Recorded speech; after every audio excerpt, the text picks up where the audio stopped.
Hello, everybody. Welcome to D&D Play 20. We are a live Dungeons and Dragons stream. We stream all kinds of games, and tonight we have the second part of Sozzy's Vengeance, DM'd by the great, magnificent, real Lancelot. It's all yours, Lance. Thank you, Pete. I keep adding superlatives. Thank you, Pete.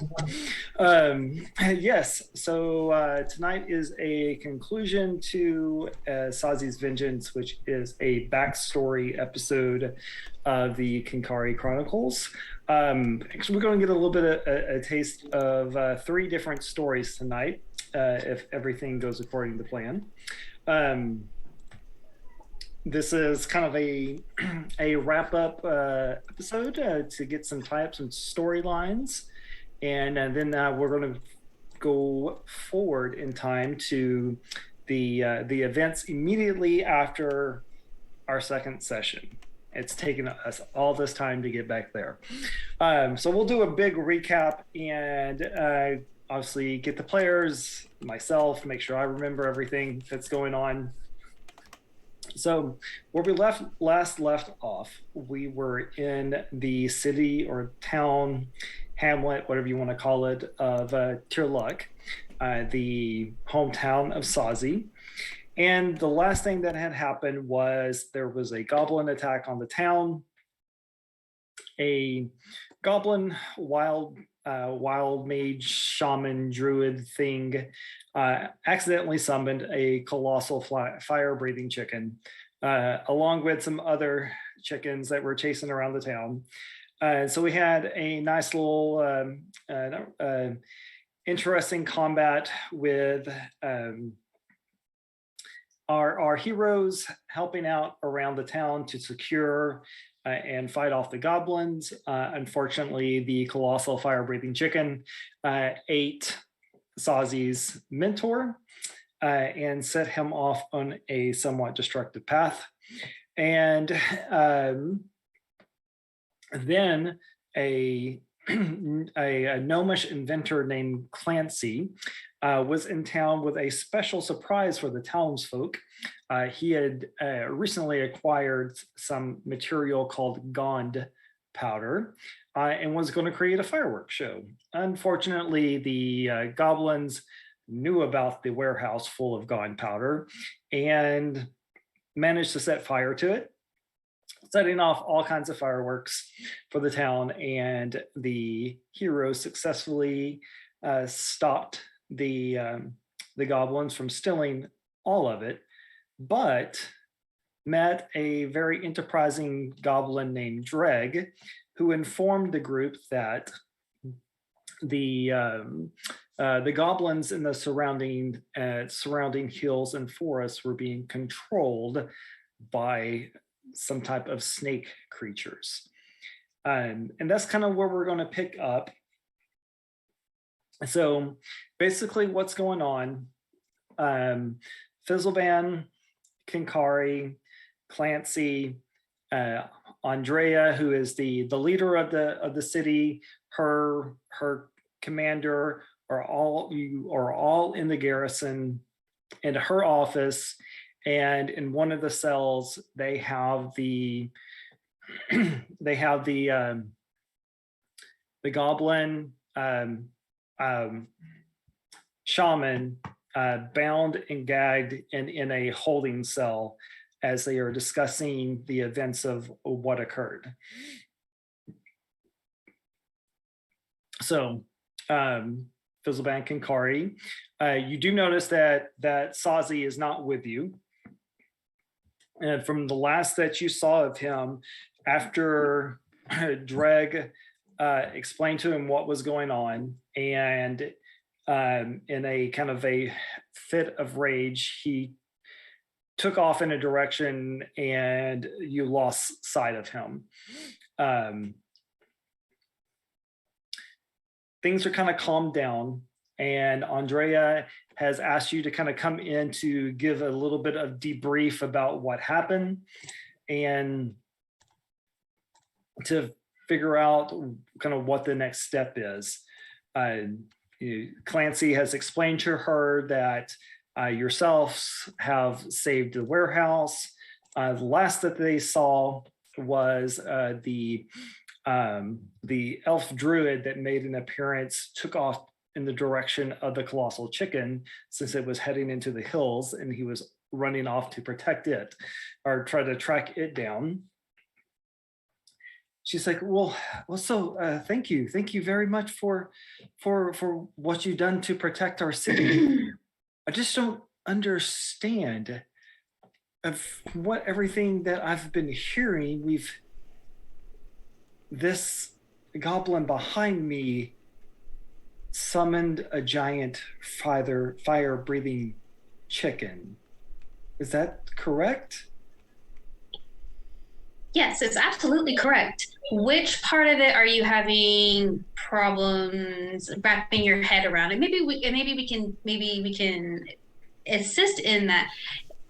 One, do you often have goblins shooting fire around or shooting magic around here? And two, I think I already know the answer to this question, but how often have you had fire-breathing chickens running around? And she has kind of this baffled look on her face. It's like, that's not something we've ever had. In fact, wait, which one? The goblin fire-breathing chicken. Breathing chickens. And in fact, you may find this odd, but I've actually spoken with this goblin before in the past, and while yes, he's a goblin, he's somewhat capable leader of the tribe. And we were in the process of at least extending diplomatic relations and potential trade between the goblin tribes and the humans of Tir Luck. That is why this is all very odd. Okay, so the goblin's behind us, right? He's probably about a good 100 feet. There's like the main office building. Okay, but he's with us. Okay. Yeah, okay. He's in you could go talk to him if you wanted to. Right. Well, so just to be sure, the way that he's acting now is not how he normally acts, because he's kind of out there right now.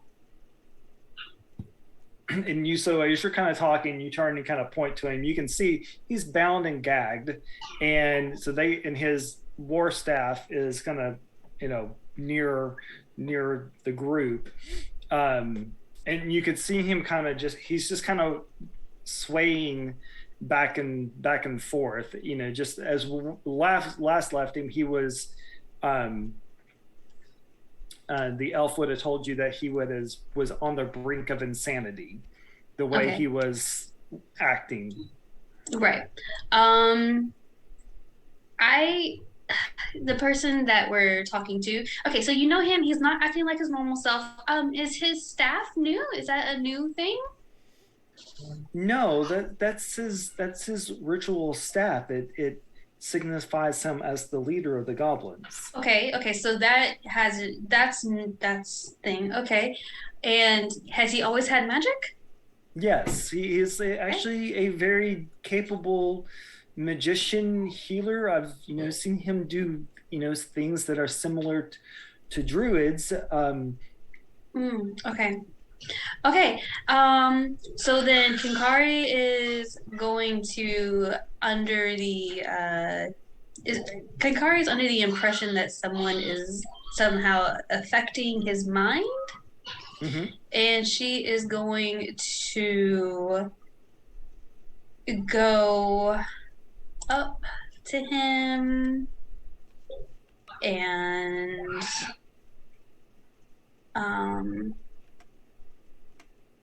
I should have looked at my thing earlier. I'm gonna use my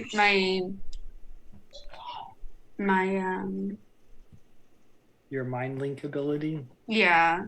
Mm-hmm. And I wanna almost I don't have detect thoughts going, but that's what I kind of want to do.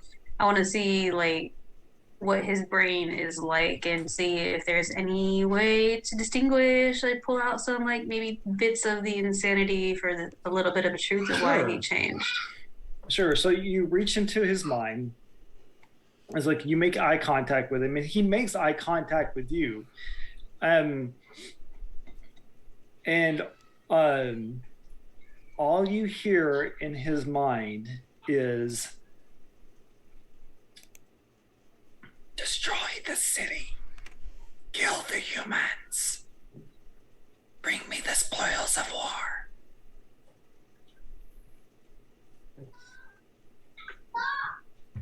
And that's it, just over That's and it, over and over. almost and on over. a loop. Mm-hmm. Okay. I think at this point, Sozzy is going to enter the scene and he's going to say, "Where is he? Where is this goblin? Let me at him." Andrea kind of steps forward, just puts her hands like as you burst through the door. Andrea's like, Sozzy, come. Get out of my way, have Andrea. I don't have time for this. I need to get to the bottom of what's going on. It's just Sozzy. He's Andrea? He's not himself. Please. Well, please what? Just, I understand. I'm beginning to understand what happened. And she kind of... You're beginning to understand what happened. Yes, just... Yes. You're beginning to understand that a giant flaming chicken was summoned in the middle of this town. The goblins came and tried to steal fireworks from the city and burn it down. And my beloved mentor was eaten by this flaming chicken. Is that what you are beginning to understand? Yes, Sozzy. I understand that you're also very angry. Yes, I'm furious. And the only thing standing between me and that goblin right now is you. And that will remain that as far as he has potential information about what happened, Sozzy. Well, that's fantastic. I'm here to help with the interrogation. How far behind us is this happening? It's probably about, I would say about 100 feet. Oh, okay. Yeah. Yeah. You can hear this entire... I'm here to help, Andrea, and I'm going to take my spear, I'm going to plant it, and I'm going to take off my gauntlets and do one of these. It's like, I'm here to help. I'm here to help. Very well. The nice young lady that I believe her name is Kenkari who had helped around town is currently, and she looks around, looks behind, and goes, I'm not quite sure what she's doing. I see. If you guys are looking, like Kenkari's like on her like hands and knees, and we're just like staring at each other. Got it. Kenkari. She kind of like tilts her head back towards you. She's not breaking eye contact with this goblin, but she's like, Got it. What have you learned so far? before I answer, is there anything that I can roll that I would be able to distinguish if this is an effect of a spell or Go ahead and do a Arcana check. While this is happening, Fizzleben is just kind of nonchalantly looking around and edging closer and closer to the goblin. Okay. I only got a 9. A 9? Yeah. Well, I'm going to say that you understand that there is some type of mental manipulation going on, but it's hard to say exactly. Okay. Uh-huh. Okay. Just because I want to make sure that the information you're giving me makes sense. The voice that I hear is not his voice. It's not any like version of his voice. Okay, no. Cool. Okay. Okay. Then when Sozzy asks what I've learned so far, I will sever that connection with the goblin, and I stand up, turn around, start walking the 100 feet back to Sozzy, and I open my connection to Sozzy, and I just like replay in his head what I was hearing there. Okay. What are you doing? And then you hear in your head, Kenkari says, I'm telling you what happened. This is what happened. But again, she's still just walking towards you. I'll be like, usually, we ask for consent before going inside of someone. She, like she like snaps out of it. Oh, so sorry. I'm so sorry. That's a very I'm so intimate. sorry. It's a very I'm so intimate sorry. place. I know. I'm so sorry. And It's sometimes- usually reserved for just me. I know. I am so very. Sometimes it gets away from me. Sometimes I'm so sorry. But you asked, and I didn't know how else to explain it except just to show you. And this. It was very efficient.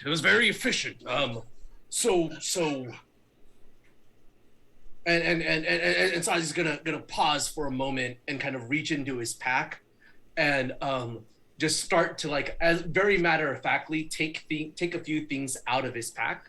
He's gonna take out some clothes, and a water skin, and a crowbar, and a hammer, and some pittons, like you would use for scaling. And he would say, so as he's like one by one methodically kind of just laying these things out on a table, he's saying, so it appears that he is under the influence of some other person. That's what it would seem like. Well then, it seems to me that we need to make sure that the only voice he hears is ours. Maybe that'll shake him. I mean, I don't have a problem with that. I can be in his brain for like an hour. I mean, I don't think we have an hour. We did lose Lance. We did lose Lance. I don't think we have an hour, Kenkari. I think we may need to make him understand the gravity of the situation and the pain that he has inflicted upon the people of this village. Yes, I think you are correct. However, I think we need more information, and Got it. And like Sozzy's gonna like pick up the crowbar, like look at it, and put it down, and then pick up the hammer and look at it. Right. So the only reason that I say that we need more information is because this might not be entirely his fault. And if this is a situation where he agreed to let somebody take over his mind and this is what happened, yes, it's just equally his fault. However, if his mind and his body are not of his own volition, he's only a small part in the bigger thing, and we can't. I understand, but sometimes in order to break the control, you must first break the mind. And sometimes in order to break the mind, you must first break the body. This is how I was trained as a paladin, right? In order to shape the mind, you must first break down the body and then rebuild it into something useful, something that can serve. And so I'm ready to start breaking. I think it'll be efficient, and I think it'll get us to where we need to be. Can I suggest a spell that might put him to sleep? I mean, you could put him to sleep, but I think we need him awake in order to get answers. And then we come back. And then we can come back to him after we have all the information. Well, why don't that sounds like something that will take a long time. No. Why don't we try to do it my way? It just takes first. a single touch. All I need is he has to go to sleep and then he has to wake up and no. Like, how long is he going to be asleep for? 24 hours. Yeah, I don't think we have 24 hours to wait for answers. Why don't He we? doesn't have any answers to give. I mean, I haven't even started asking him yet. No, he has nothing else in his head except that on a loop. There's nothing else there. That's what I'm saying. We break the body to break the mind, to sever the connection. If we put him to sleep, then it'll be the body done. To break But the if we put mind, him to sleep, sever the rock, paper, connection. scissors. Rock, paper, scissors? Yes. Hammer! Here, I'll rock, paper, scissors. You ready? Rock, I don't want to do paper. this. Oh my god! This is the worst. Okay, yeah. Rock, Wait, are we paper- going on shoot? We're gonna go rock, paper, scissors, shoot. Okay. Rock, paper, scissors, shoot. shoot. You got me. All right. So your plan is to put him down, wait 24 hours, and then see what we can find? In 24 hours, the people who killed my master could be long gone, right? Without any hope of us catching up with them. I don't think we have that kind of time to spend. I don't think he knows anything though.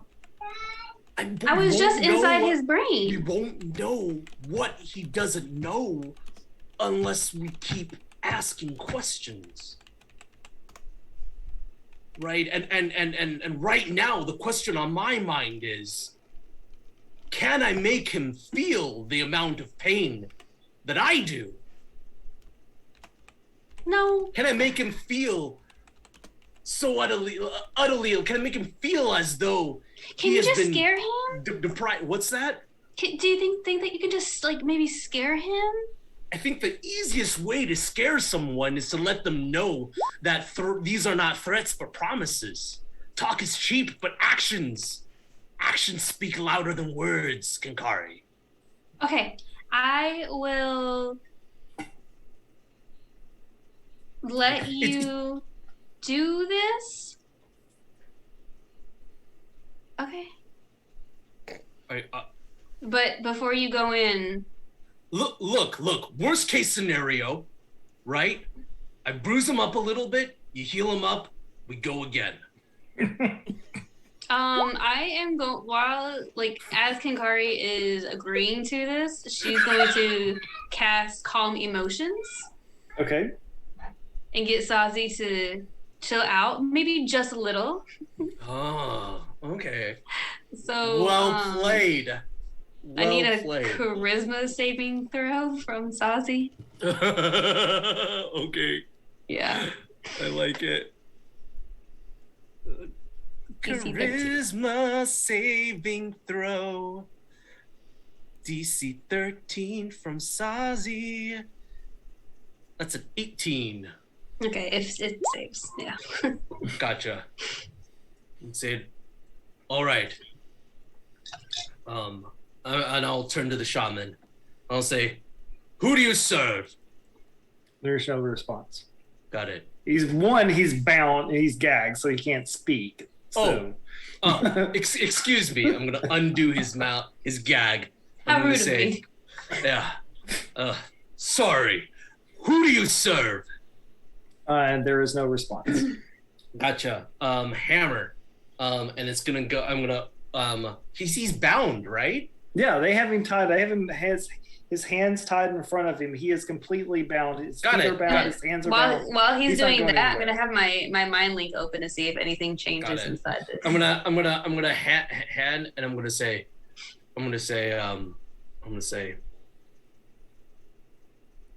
I would say that this brings me no pleasure, but that would be a lie. And the hammer is gonna come down on his foot. So and I'm gonna say, there's a yelp of pain. Yep. And then you hear Andrea behind you. Sozzy, what are you doing? I'm interrogating. Kenkari just said that there's nothing in his mind. Did anything change from? Did anything change? No. You sense pain, but there is nothing like that. That message is on repeat. The more time that you're spending in there, Kenkari, you're starting to notice that there's like almost a wave of madness underneath it. Got it. That is just like he seems to be trying to fight something, but his mind is almost too far gone.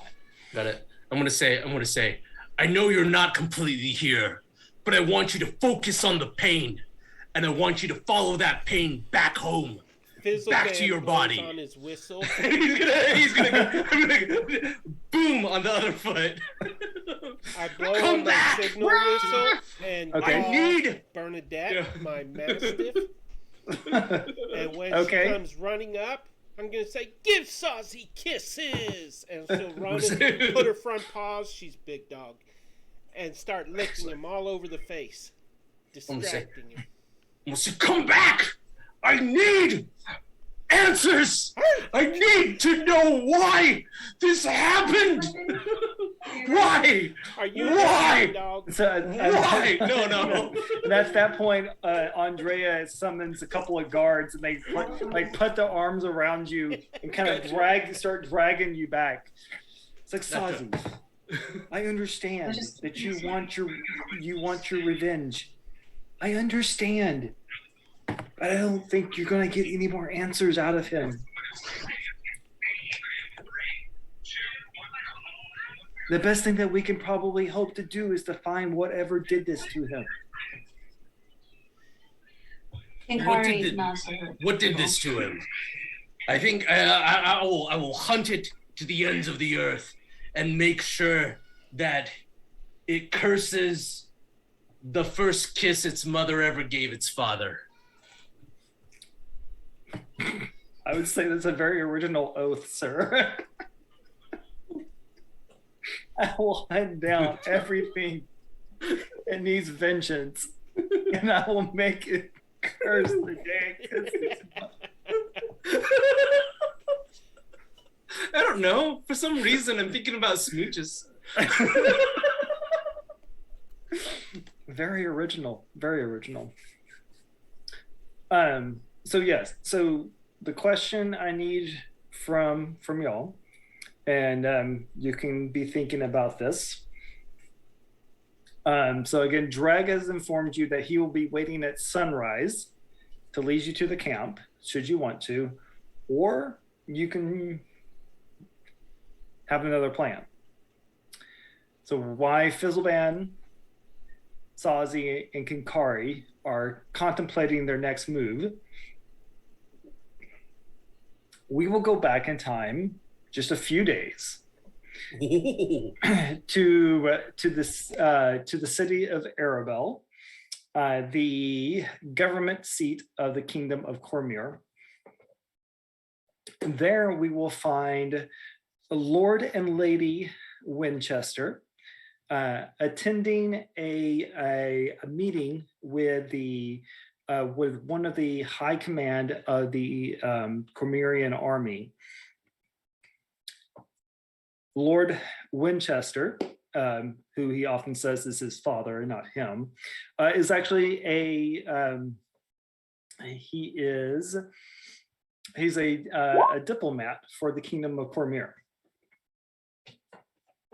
So there are other diplomats there, and the other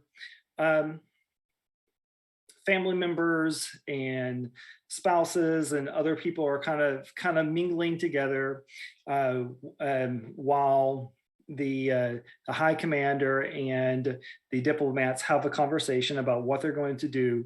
Cormyr, while being a very prosperous and effectively run kingdom,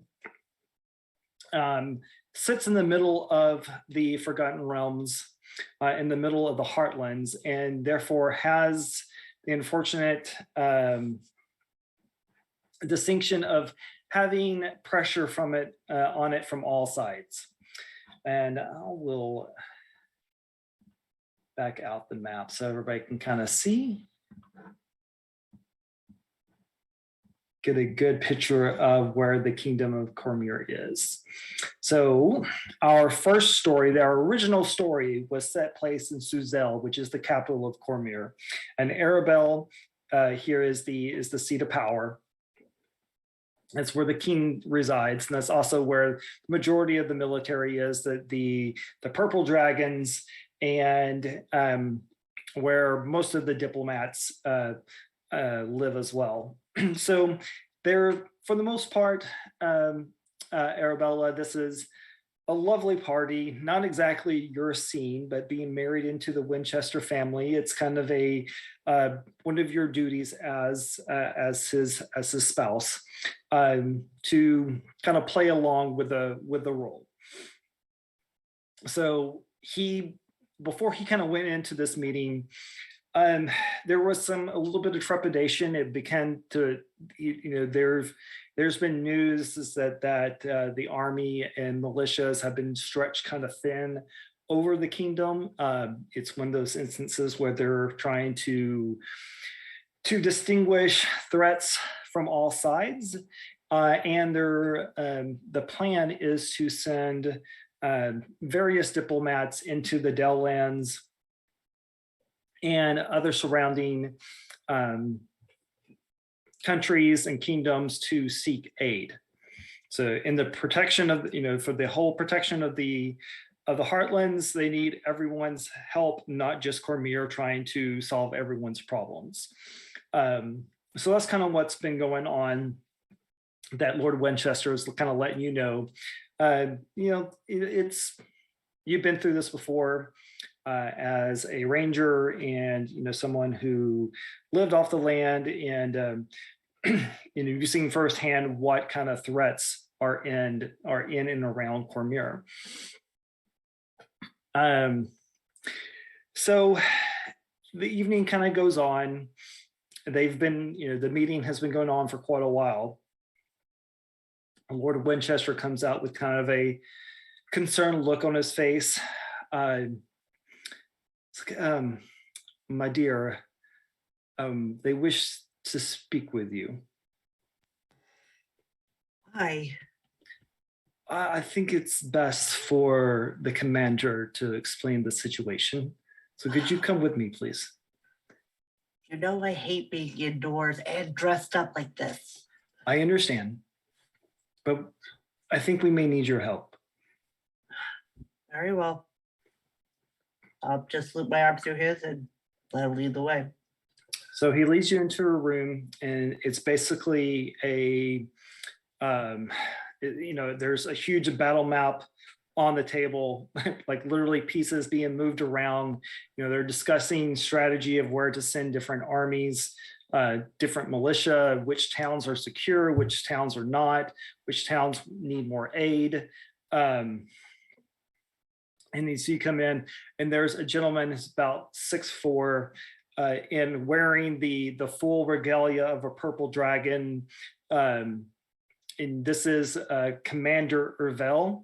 Is someone that you know of. He has a very, very high reputation, a very distinguished military mind. And you see, like, he looks like he has not slept in very many days. And he kind of has his hand on the table, and as you walk in, he looks up and goes, Lady Winchester, it is a pleasure to meet you. You as well, Commander. From what I understand from my husband, you need my aid. It's my understanding that you were quite the tracker, that if given the proper target, you're not one to lose somebody, or you can find whatever we need you to find. I can confirm that, yes. Well, the kingdom is in need of your services. What do you need? We are asking all that are able-bodied to track the movements of certain creatures and malcontents throughout the land. This is not something that we can send just about anybody to do. We do need those that do have special abilities to keep themselves alive should you go through the king's forest. This is not something that we would ask lightly of you. Well, as long as I don't have to wear a dress, I'm more than willing to assist. And there's kind of a chuckle, amongst the group. So This does mean that I will separate you from your husband and children. Would be the first time. what us Winchesters do. We hunt and we seek those that are lost. Lord Winchester kind of leans over and goes, It's fine, dear. My assignment is to go to Derloon, the capital of Symbia, and at least have a conversation with the merchant rulers there, and the commander has said that he will at least let me know of your whereabouts, from time to time. I will take the children with me. Another diplomat is coming with me, and I'm sure the children love them, and so we will be fine. Just if you choose to accept the assignment, just please be careful. How long have you known me, darling? When have I ever been careful? Just please. And the commander kind of stands up and goes, very well. There's been reports of snake-like beings making their way through the storm horns and through the king's forest. We wish for you to report on them only. Report on their movements, report on what they are doing. Do not engage. Simply advise the council of what is happening. And he pulls out a parchment and a pen, a quill, and he hands it to you. Parchment has a twin. You are to each day report your observations, write it on the quill, write it with the quill, and it will be magically transported to us. So no writing things to you, got it. This is of very high importance, Lady Winchester. When it comes to the hunt, I'm very serious about my craft. Very well. Your assignment is to go to Evening Star and then into the northern part of the King's Forest and track the movements of the snake creatures should you find them. Very well. Let the hunt begin. So you go into the King's Forest. You talk to your contacts there in and amongst the forest. The reports of 2 snake-like beings have been heading north, and last they saw them, they disappeared into the storm horns and the forest on the edge of Tirluck. Go ahead. Would I have any idea what potentially these snake-like creatures could be? You can make a, let's see here. What would be a good check for this? Do a history check for me. Sure. 17. You have heard tales of snake-like creature called Yanti that are more normally found in the southern regions of the kind of the Toril or Faerun where you are. So hearing about them heading north would definitely be a concern. Okay, well, I'll make the observation, like on the parchment, of what I've been told, but also mention like potentially UNT question mark, more likely to be southern than north. Okay.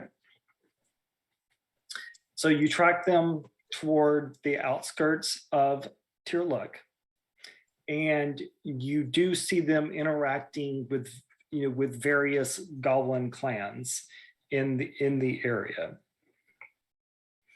And that's what you know. And again, I write day, whatever, and then write what I'm seeing. Okay. And so each day you write it, and as you finish it, there's a pause, and then the words disappear off of the page. And every so often you get a response, just continue the mission, continue supplying intel. And you're and then one day it's your Lord Winchester and your family have left for Dairloon. I would write, please make sure children have tutor, especially my son needs to focus on whatever. Okay. So cut back to what is going on right now. Kenkari, Sozzy, Fizzleban, have you made a decision what you're going to do? In my defense, I tried. No one responded to my Zoom messages.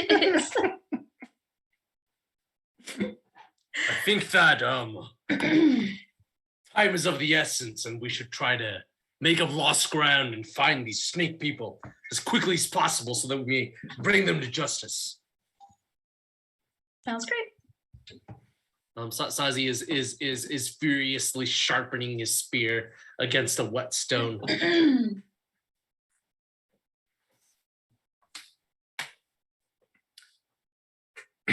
Okay. Then onwards and upwards. So as you leave the city and head the direction that you saw the wagon take off, you can clearly see that the goblins really don't seem to be doing anything to try to hide their tracks. I mean, they have a wagon that is fully loaded and they're dragging it across dirt. So, and as you're following the tracks through the edge of the city, and then into kind of where the forest and hills kind of start coming together, you see Drag pop up. Goes, I told you not to come to the morning. But never mind. This is fine. The camp's not far from here. Are you ready? What happened? Where did the other guy go? We are as ready as we will ever be. Lead us to these snake people so that we may have them taste my vengeance. Well, that seems a little headstrong, Sozzy. We don't know what getting some. This is not the time for weakness. This isn't weakness. This is very calmly coming up with a game plan and not walking in and just getting your head chopped off. That's a weakness. Not having a head, that is a weakness. What are you saying? That I should just ignore my feelings? That I should just conceal and don't feel? Yes. Don't let it show right now. Sometimes democracy is better than the point of a sword. What does democracy have anything to do with any of this? We're gonna sit them down and have them take a vote? Yeah. No. And what's going to happen next? Diplomacy. Yeah, that's the word. I'm a little forgetful on my words. Gotcha. Well, I mean, let's just do a little bit of scouting, seeing. I mean, there's only so many of us, and there could be a whole nest full of snake people. And we will kill every last one of them. No, not before they kill us first, probably. No, definitely before they kill us. No, I mean, the odds aren't really in our favor. What? I'm not Kenkari, I need you to answer me a question. Are you a coward? Oh, no, I'm not a coward. Of course I'm not a coward. I'm also not stupid enough just to run into a literal nest full of snakes with completely blind, being an idiot. It's fine, Kenkari. There's 2 snakes. You don't know that. There are two snakes. Snakes. We've only Two seen... snakes are responsible for the death of my mentor, for the destruction of this city that I've been sworn to protect. And you want to come up with a plan? I think the only plan that we need is to go find them and run them through with my spear so that they may taste justice. Is he okay? I will be once they are dead. Okay. And we have buried them and had let them reunite with the mother. Okay. Kenkari, let's points the way.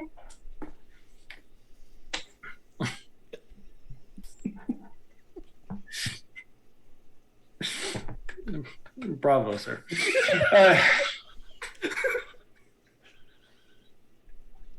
And so as you continue through the forest on this rant, Can we stop Drag for lunch? is like, quiet. Oh. The only thing I need to feast upon, Fizzleban, is the tears and blood of my prey. So as you make your way forward,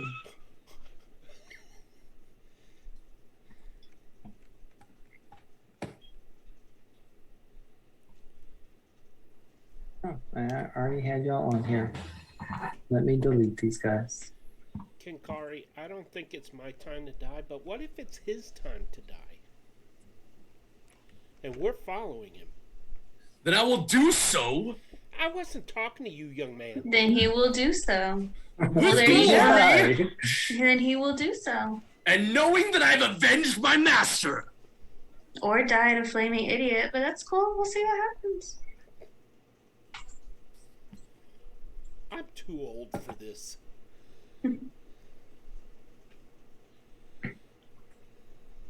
So, sorry, what's happening now?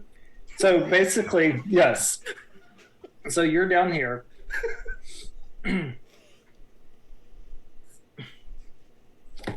And Drag says, just if you would, just follow me, okay? And I will do my best to try to help you. See, I might be able to at least cause a problem for you to what's it called? A diversion? That is a fantastic idea. Go forth with haste and with the wind. Cause the diversion so that we may flank and tear out, strike at the heart of these snakes. I don't know. I don't know why Sozzy's so intense right now. So Arabella, I'm going to put you up here. And let me give you control.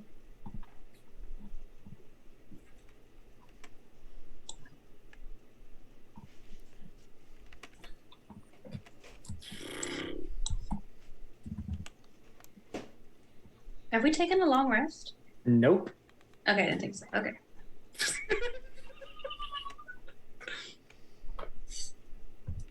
I will give you the short rest, but Cool. I'm still level 2, right? you can bump yourself up to level 3 now after that brilliant performance, sir. Nice. I'm doing it.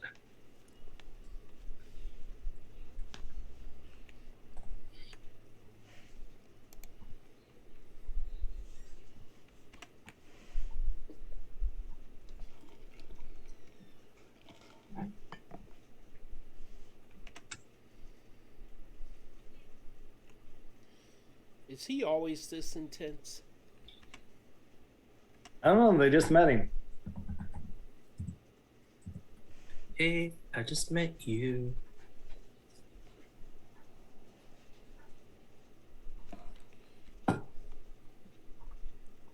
Okay. All right. Y'all should all have control of your characters. So, Arabella, what you're seeing is gonna appear. You've basically seen the two Yanti, and it looks like they kind of have a procession of guards around them. While there's other goblins that are just kind of going off, doing their own thing. They're kind of having a party. They just rolled through this, this, you just saw that, like, this wagon of stuff come in, and basically this war band come in, and they're kind of hooping and hollering and having a good time, and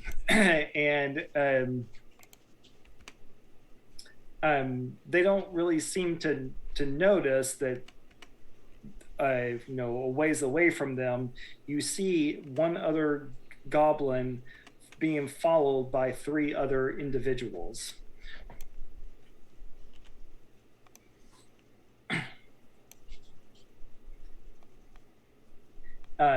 So give me 1 second. Let me see if I can find somebody that will work. See goblins up ahead, but these are not the snake people I've sworn to murder. Should we let them pass? Or should we strike now?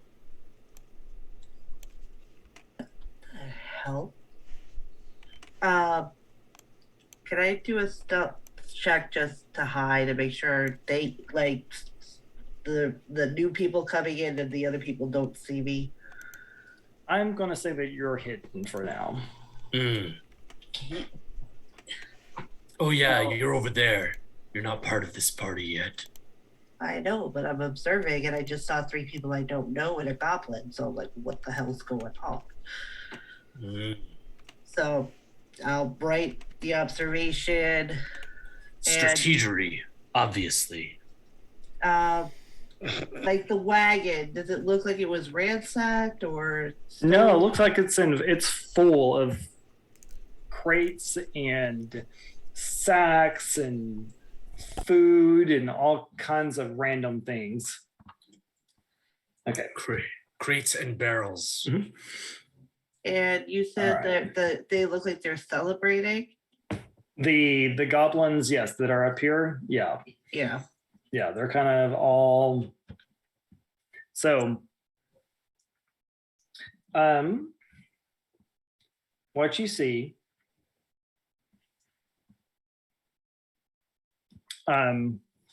is Dreg come in, and what I would like y'all to do, you have your permission to have my permission to move your character on the board.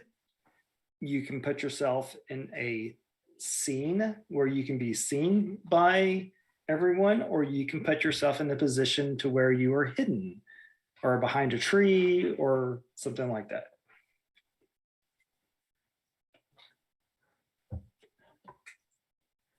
So we're coming out of here and we see this group of people over here, yes?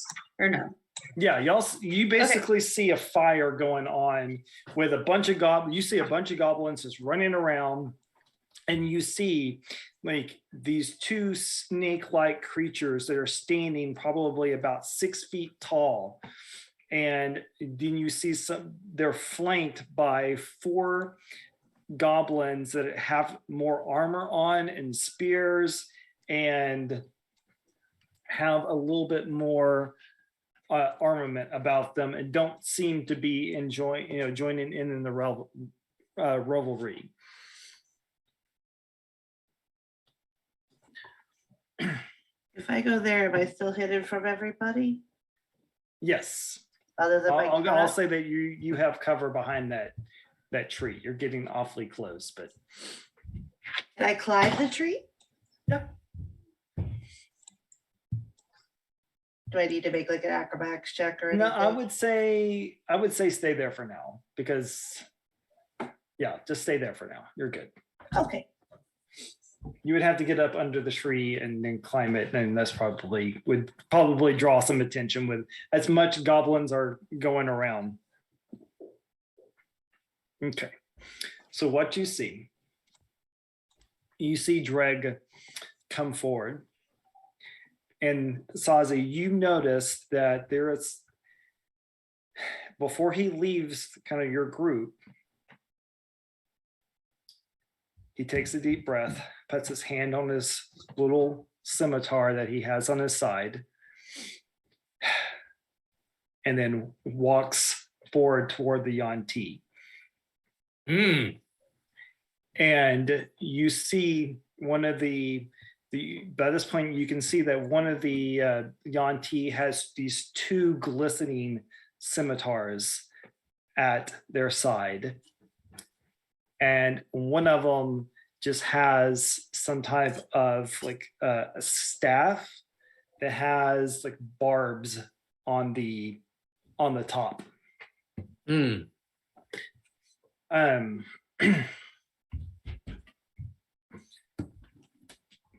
And then as Drag steps forward, you can kind of hear a murmur go through the other goblins as everything kind of quiets down. And you hear a hiss as the Yuan-ti with the scimitars kind of steps forward. And you hear quiet, just as echoing through the forest. What is it that you want? Why are you late? And you see Drag kind of step forward and he goes, I'm tired of snake people telling my goblin friends what to do. We will defeat you. And there's kind of a murmur going, the kind of all the other goblins. You can kind of sense like they aren't quite sure of what's going on.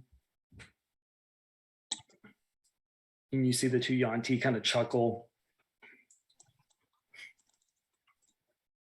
Why do you speak this way? Do you wish to die? Do you speak Goblin, Sozzy? Yes, I freaking do. Okay. So what you hear, Drag begins speaking it in Goblin. And you see him beginning not to address the Yuan-ti, but to address the other goblin. And you hear him say that he has brought friends with him that will lead the goblins into a revolt, and that they will take over the Yuan-ti with the help of Dreg's new friends. And he keeps on going, like, just going on this long heroic speech of how the goblins either rise up and overthrow the Yuan-ti, and that his new friends are going to aid him and help him. And you can kind of see him looking over his shoulder every once in a while just to see if you're there. Yep. And you can see that there's other goblins that are just kind of starting to hit their spears on the ground. And the finally, when the Yuan-ti leans over to one of his guards and he's, what is he saying? Stop this. Got it. I'm gonna go on ahead and are these two? Which one are the Yuan-ti? These two guys in the middle. People in the middle. Yep. Mm-hmm. Got it. What do you call it? I will go on ahead and take this moment to burst out of these trees and charge toward the Yuan-ti. And as I am doing it, I'm going to scream out in Goblin. I will say, freedom is yours. You need only seize it. Overthrow the masters that are controlling you and take your independence today. That guy out of his damn mind? Yes. And so, yes, you see a human with a spear and a shield step out of you've seen them kind of approaching while this scene is going on. And so when you say that, Sozzy, there is just simply mass chaos as other goblins are beginning to fight other goblins. You see two of the guards that kind of look at each other and then raise their spears and shields and kind of start trying to knock the other ones out of the way. And so it's basically this huge battle royale as everyone, there's just mass chaos as goblins are fighting other goblins, and the Yuan-Ti are just looking around trying to figure out what's going on, but you definitely get their attention. So roll initiative, guys. Let's have some fun. It's a proper Donnybrook now. So I'm guessing we're rolling for initiative. Mm-hmm. Yep, that's it. I got a 10. I also got a 10. I Noise. got a 16. My dex is a +1. Mine is too. Mine's 12. All right. Well, you can go ahead of me. No, you definitely ran into the situation first. I feel like you go first. You started this. We'll let you go first.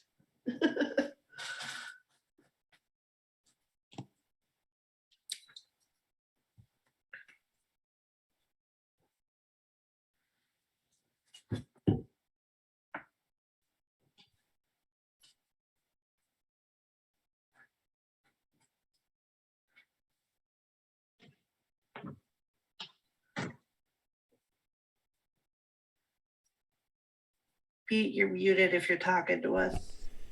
Can I cast a buff on myself since we're not fighting yet?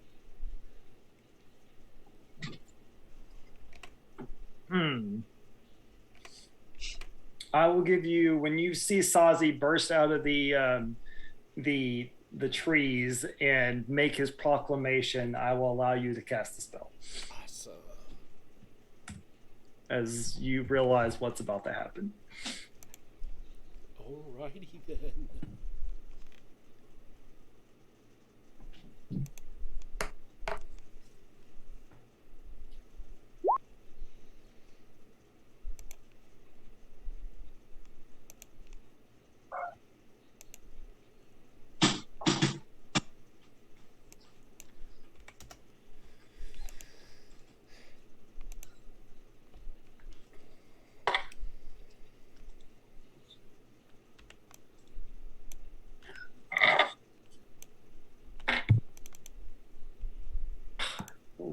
Horribly.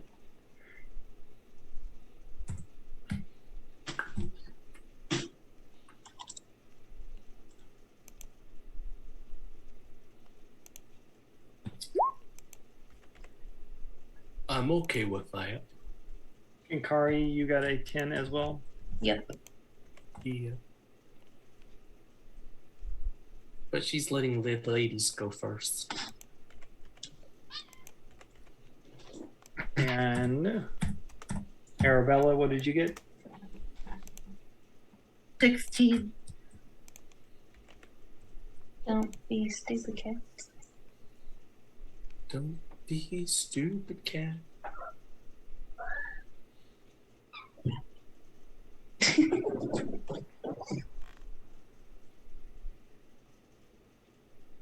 Okay. So, yes. Arabella, you basically see this insanity go through. You really can't tell who is fighting whom, and it's mass chaos. Okay. So for my action, I'm gonna throw my hunter sense on the UNT. Mm-hmm. So I immediately learn if it has any damage immunities, resistance, or vulnerabilities. It's immune to poison. Okay. Sounds about right for sleep people. No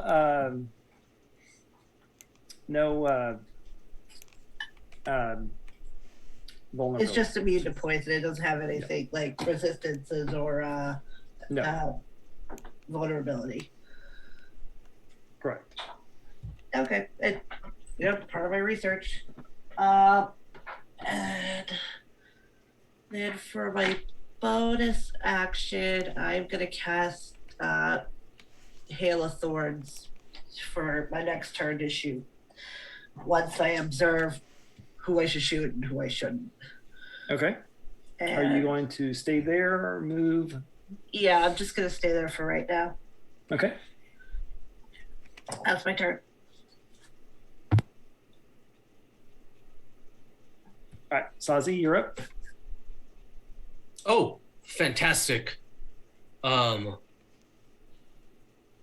As a bonus action, I am going to look at the Yanti directly in front of me, Mm-hmm. and I'm going to say,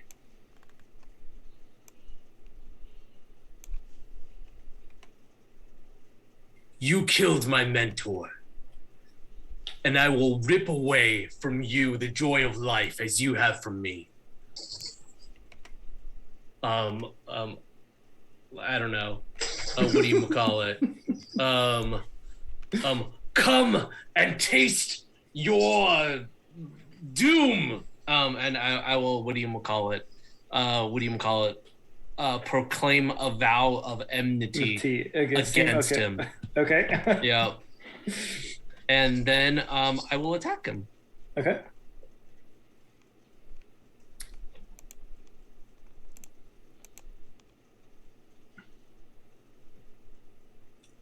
I roll a 16. That does Cool. it. Mm-hmm. It does? Yes. Sweet. Then I will damage him.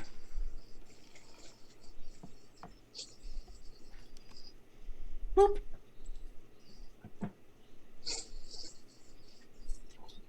For 7 damage.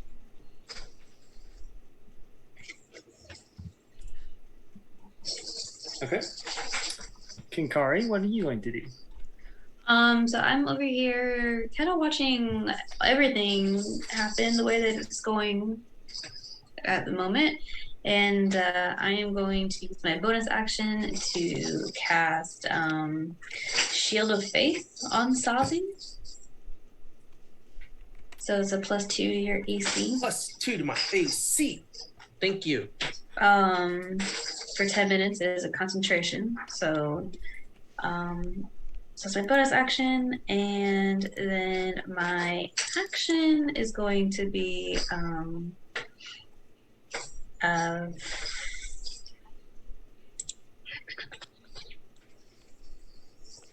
gonna focus on the UNT, and I'm going to firebolt the one on the other side that's not. Which one are you? Are you hitting the one holding the staff, or did you hit the one with the scimitars? It is, which is the one that is standing right The one front of standing me. directly in front of you is the one Scimitar. holding the scimitars. Yes. Yep. Yeah, that sounds about right. I'd go after the guy with the swords. And okay, and then I'll hit the other one with a firebolt. Okay. I need my 20 more. It's natural 1. I think I have an advantage, right? Pete, Yes, I see you. Okay, cool. Let's try that again. It's 10 plus 5 to hit, so 15. Nice. 15 does hit. I'm about to say, if it does Nice. not hit, Yeah. I was going to be so upset. Yeah. Give me 1 second. No, give me 1 second, please.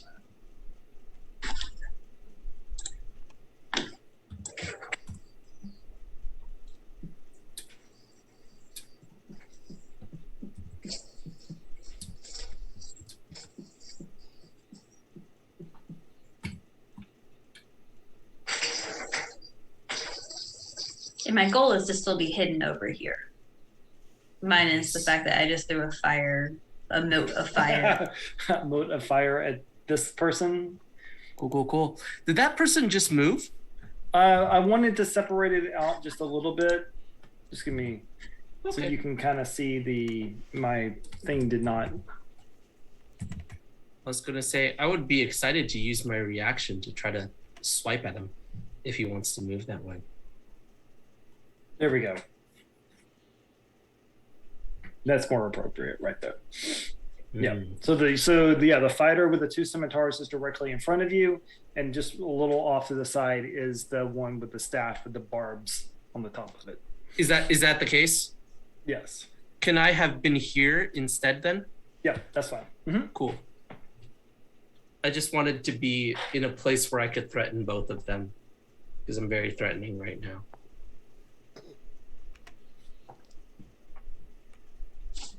Can I roll my damage on him now? Yes. Okay, cool. Mm-hmm. 7 points of fire damage. And oh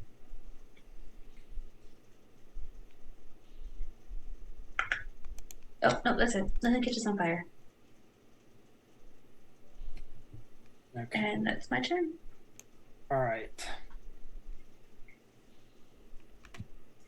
So the scimitar, you caught him just, it's momentarily distracted. He turns to you and goes, "Do not meddle with things that do not concern you," and starts swinging at you with a scimitar. Gotcha. And he has a He's going to need +7 to hit. So 20. That does not hit a 21. Thank you, Oh, Shield that of Faith. Shield of Faith. Shield of Faith!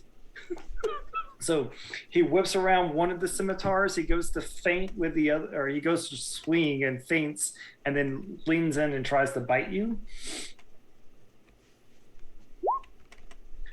So yeah, a 16 is not going to hit you.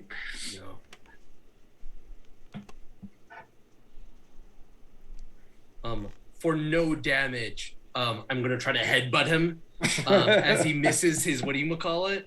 And The bite attack. Yeah, and I'm gonna say, it's like, your first mistake was killing my mentor.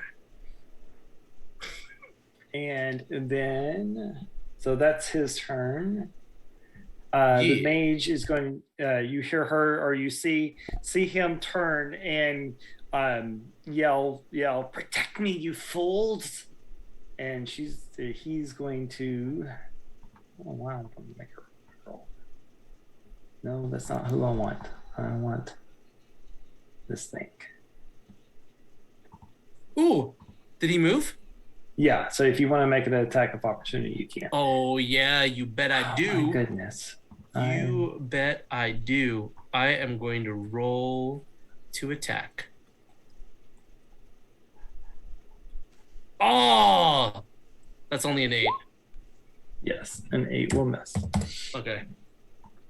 Take a swipe at him. Oh wait, do I have an advantage? You do. You do. I'm gonna roll it again.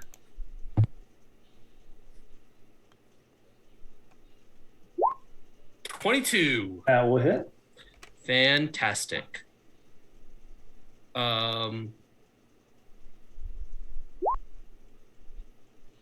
For 6 damage.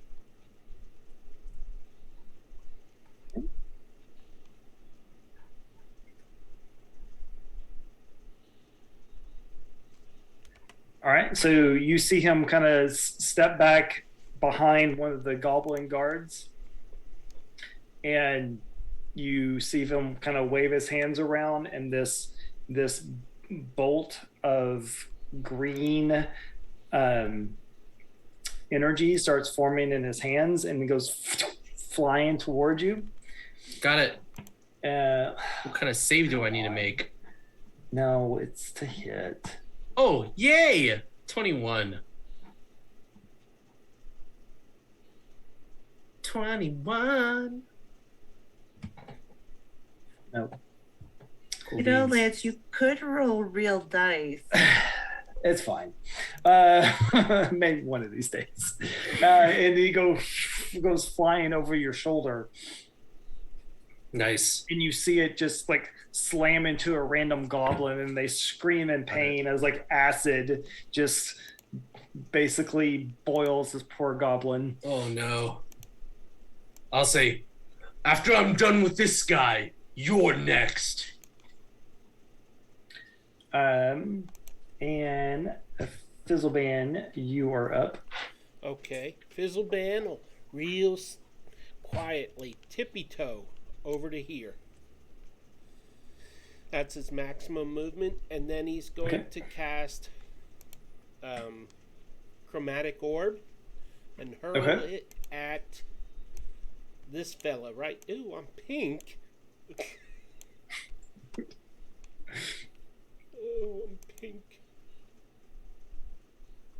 Are the orange things just part of the map, or are they actual like creatures? So they're just there to kind of simulate the what's all around. Yeah, they're like little wolves. Little wolves, so some other goblins flying around over there, going crazy. Don't you have to make an attack to hit with chromatic? Yeah, it was a 10 to hit. A 10? Where's this say? Okay, that's the. Yeah. Okay. Mm-hmm. 10 to hit? So, yeah, 10 will miss. Oh, well. There goes the spell slot. That is my turn. Isn't it still there, though? Oh, no, Mara, am I I think you're thinking Flaming Sphere. I am thinking Flaming Sphere, yeah. Peter? Sorry. What? I see that your spell requires a diamond with at least 50 gold pieces. Do you have that? Wow. Yeah, it's in the tip of his staff. Thanks, Dungeon. Yeah, exactly. I'm just saying, not so much to like do that, but like maybe then you don't actually waste a spell slot. Yeah, that's true. I can't cast it. No, it's up to. No, yeah, I'm going to assume that you have the material component to cast your spells. Do you have an advantage? No, he did not give No. himself one. I won't buy No? myself one. Is there even is it even possible to give you one? Yeah, one of you can buy me one, or one of the viewers. I just did. Oh, like that? Now there's 2 of them. Oh darn! I get to write. And Matthew, I know you're out there, and this is why I said what I said. I said what I said. And I meant what I said. Yeah. So yes, you can. I'm going to have to have bigger enemies. I rolled An lower. 8 does not hit. No. All of that. I did not have see another Matthew here. advantage. So the guards step up.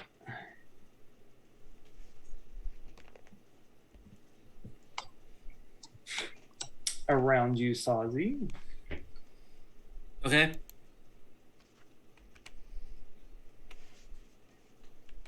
And they're going to make spear attacks. Okay.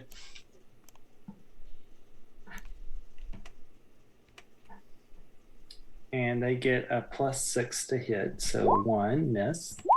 2, 23 That will hit. for 7 points of damage.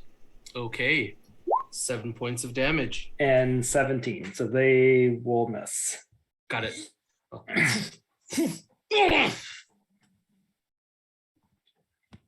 And Arabella, you're up. So basically what you've seen is this, this human with making some like very crazy, just screaming at the top of his lungs in a mad rage, facing off, and is now surrounded by, and you've noticed that these goblins definitely are dressed differently. They appear differently than the rest of the, they're much more focused. And so they you can kind of consider them like an honor guard almost, Yeah. All right. So, excuse me. So I'm gonna move 1, 2, 3, 4, 5, 6.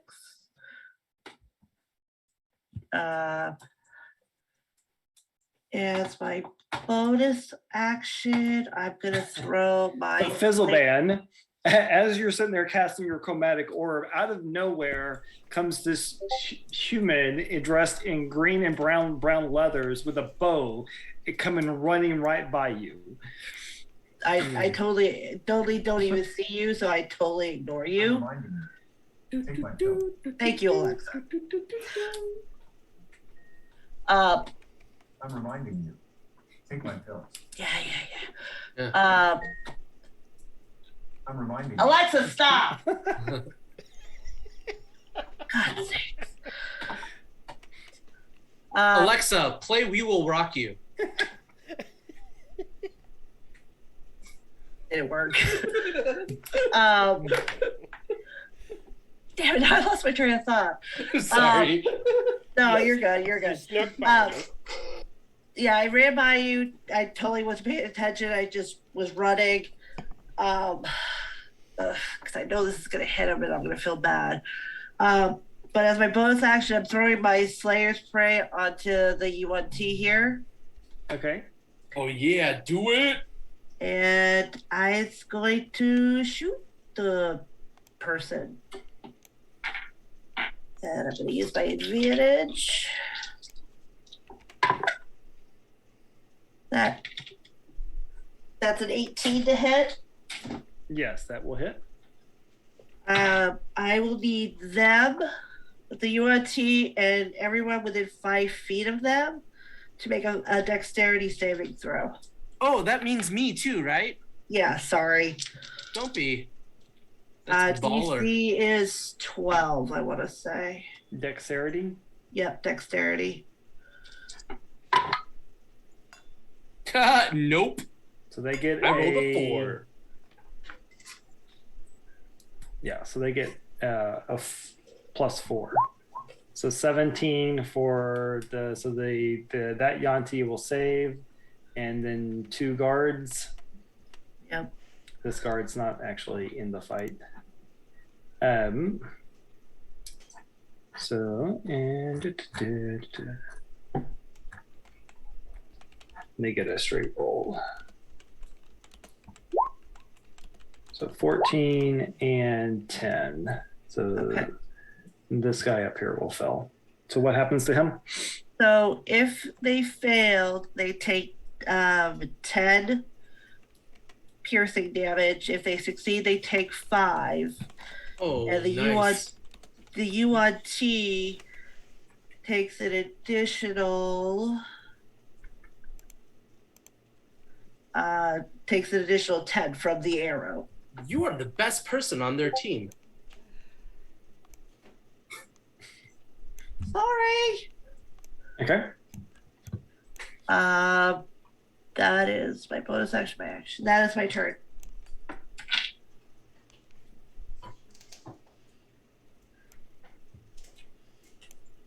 Okay. Sozzy, you have just been blasted by a hail of thorns from the air, Got it. as well as the Yanti and two of the goblins surrounding you. Got it. I will what do you call it? Raise my shield and my spear, and I will say, and they will say that this is the day that Sozzy, from what town am I from? Here, luck. From here, Luck rose up against the Yuan-Ti, and the goblins claimed their freedom and overthrew their masters. And I'll, what do you call it? As a bonus action, cast a Hunter's Mark on that guy, Okay. and then attack him with my spear. Okay. With advantage.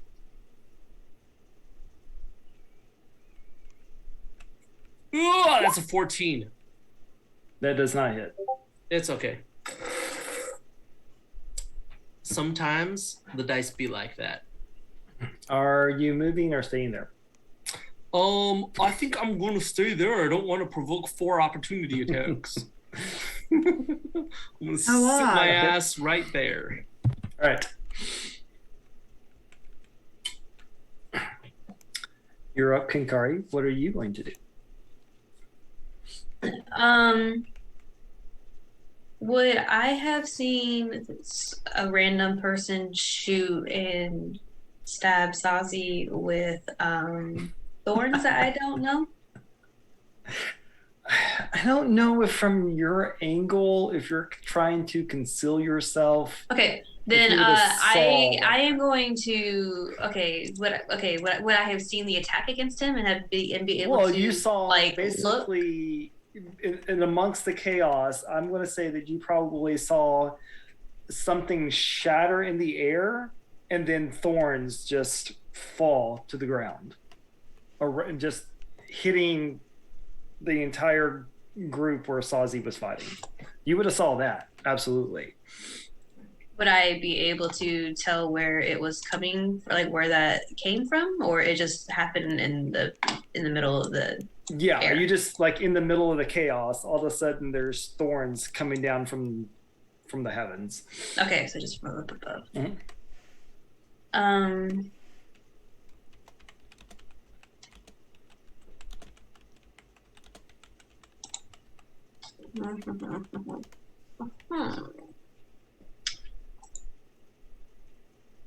Okay, then I don't even know that someone is there. Okay, then I'm going to.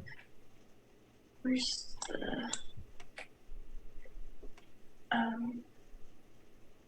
So all around Sozzy. Right now, I'm basically providing cover for Sozzy. But all around him, Yes. the only one that is aggressive towards him is the Yuan-Ti in front of him. Where And you saw 3 goblins step forward and try to stab him with spears. Yes. Don't forget the 3 goblins. okay, I thought that they were fighting each other. Okay, gotcha. Okay, seeing that then. I am going to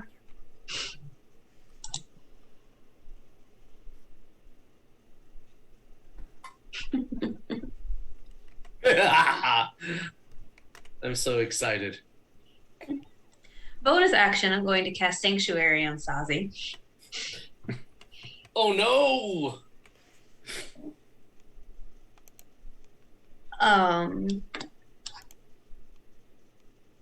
Right. Let's see, where did the goblins go? Okay, yeah. So Sanctuary on Sozzy, bonus action. And then action is going to be Firebolt, the one in I don't know. The one in the back?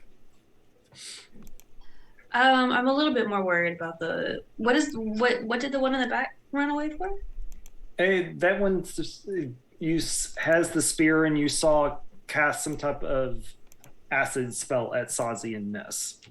Okay, so he is okay. Then yeah. Firebolt to his face.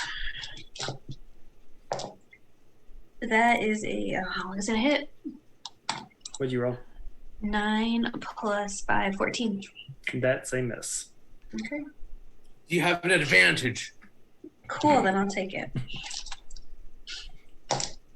11 plus 5, so 16? Yes, that hits. Oh, okay, cool.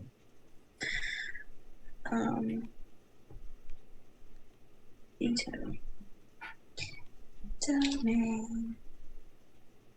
Just have to be bigger. 7 points of fire damage. Okay.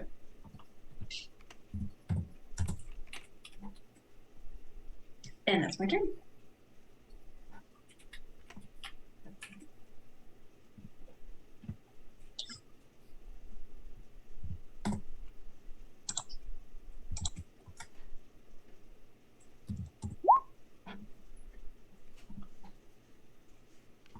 Okay. So, how does... So Sanctuary, any creature who targets Sozzy with an attack or harmful spell must make a Wisdom saving throw. On a failed save, the creature must choose a new target or lose the attack. Sanctuary is so good. Too good.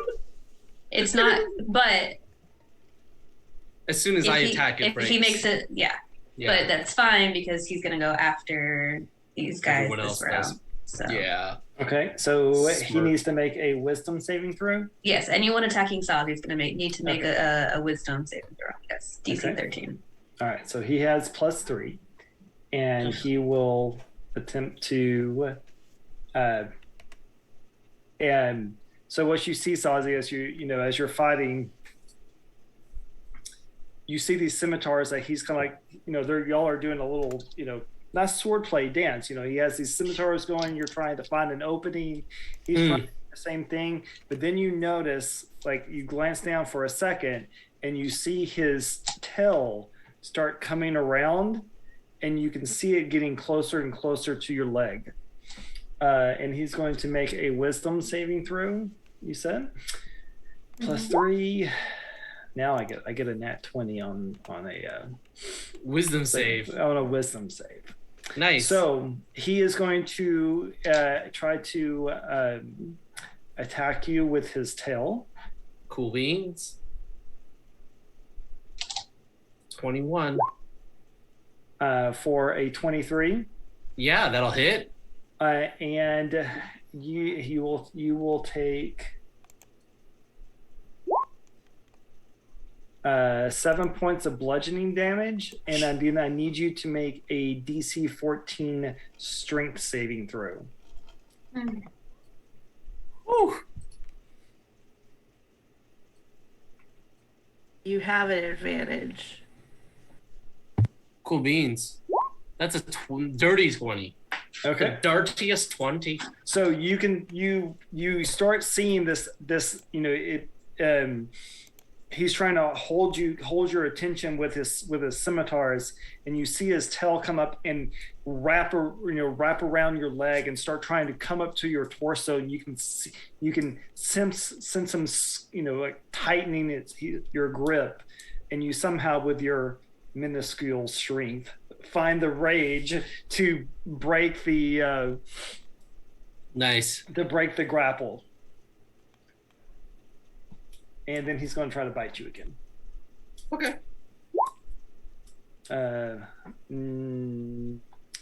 No, that is a 16, right? That's not gonna do it. No. So that does not work. So, Kenkari, as you send your firebolt through the insanity, it slams into this mage, and then you see him, as soon as the firebolt hits, he turns and makes eye contact with you, and you see like this rage and anger get into his face as he begins to form a spell, and he hurls let's see here. Fluffy bunnies. Yep. 3 magic missiles at you. Excuse the fuck out of you, man. Whoa, language. Magic $20, missiles, come on, they just fine. hit, right? Yeah. Unless you have a So shield. 7 for 10 points of force damage. Yeah, they automatically hit unless you cast the shield spell as a reaction, which is really weird. It's totally normal for magic people. Wait, so 7 points? 10 points? 10. What is it? Mhm. 10? Okay. 1d4 plus 1. There were 3 of them, so 10 points of damage. Okay. And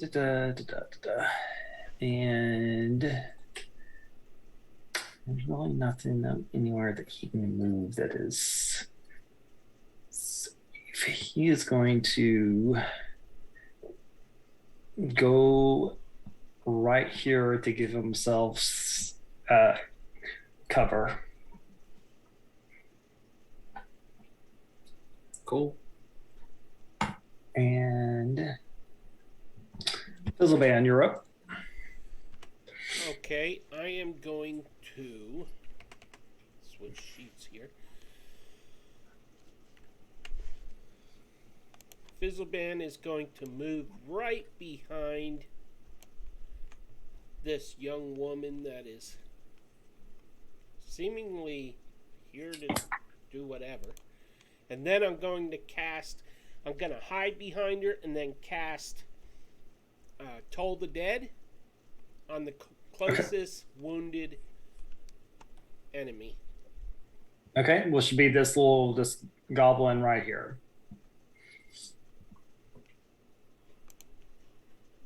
And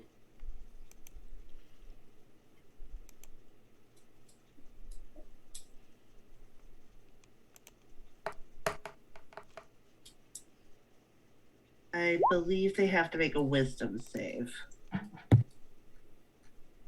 A wisdom save.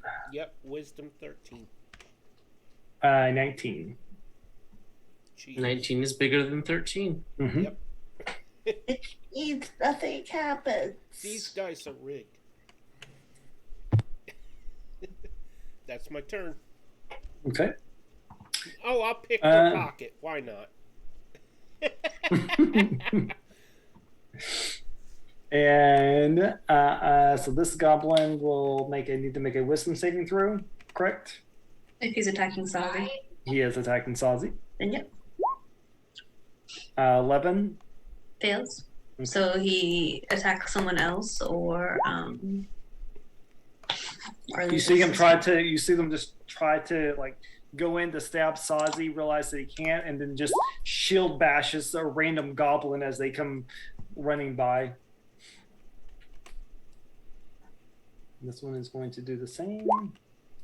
Stupid question. I know we're past it, but did the mage attack Sozzy, right? Did he make a wisdom save? No, he attacked Kenkari.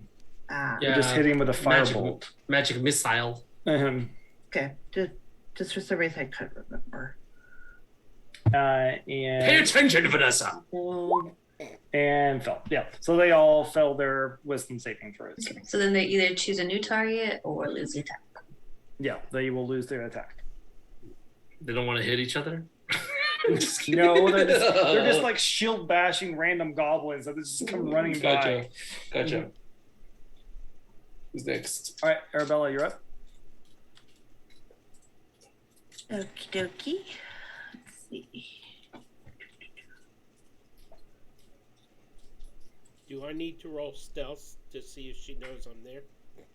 No, well, you can tell that she is like in full hunt mode. Like she's already knocking an arrow. As soon as you see her let go of one, and she's already getting ready to knock an arrow, and she's pointing, trying to, lining up her next target. She really didn't seem to be paying you any attention.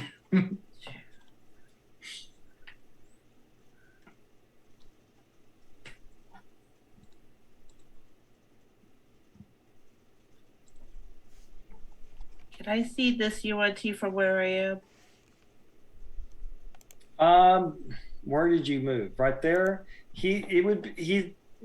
That one I'm going to say probably has about like 3/4 cover right now.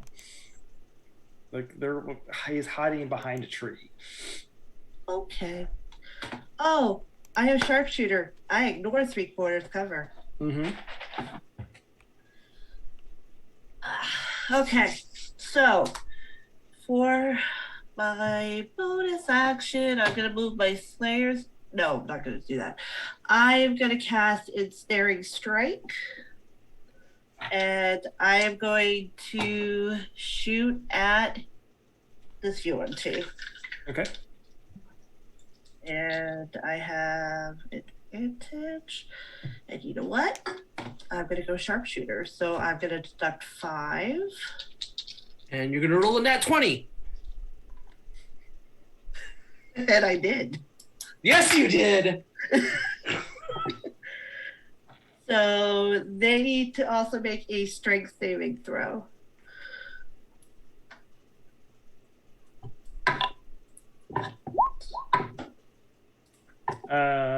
The 12. They just made it. So otherwise they would have been restrained. That's okay. They still take, let's see, 11 plus 2 is 13 plus 10. They take 23 points of damage. Okay. And that is my turn.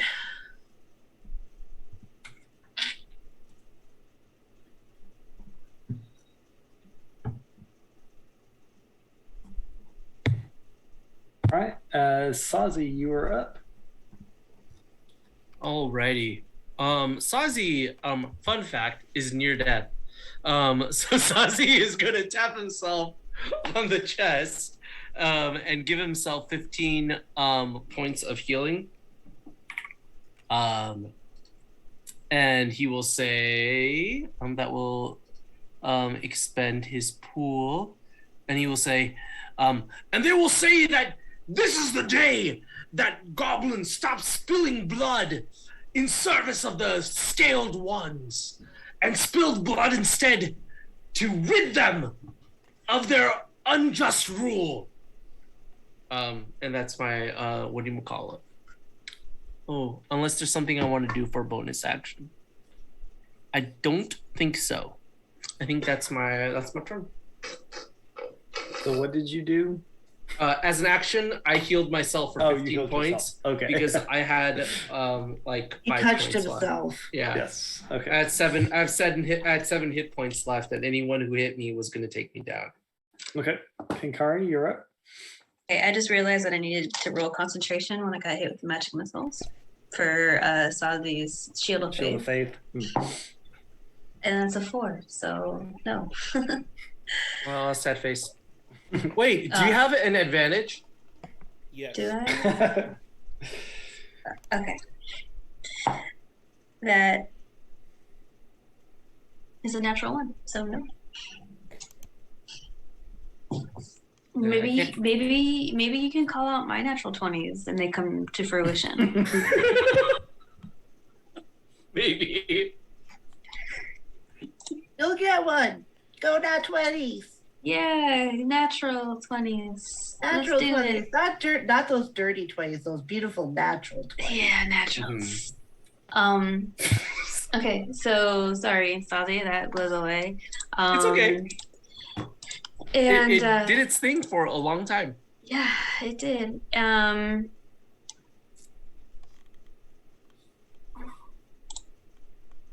far is that? Oh, he's so far away. Maybe. How far is he? He is 55. Okay. So Kenkari is very upset that that she got hit, and she's gonna bonus action healing word on Sozzy. It's gonna be something probably kind of smart ass, like, are you still sure that this is a great idea?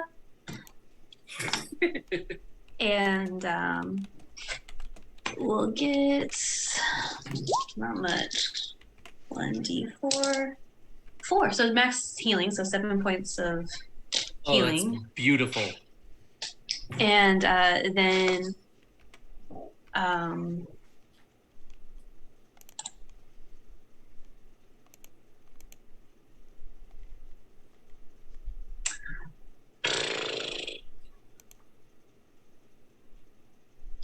she's going to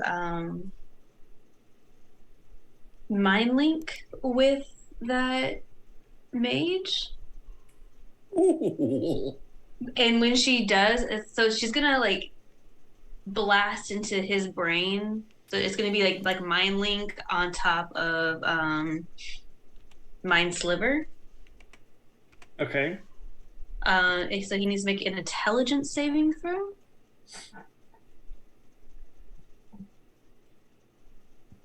Okay.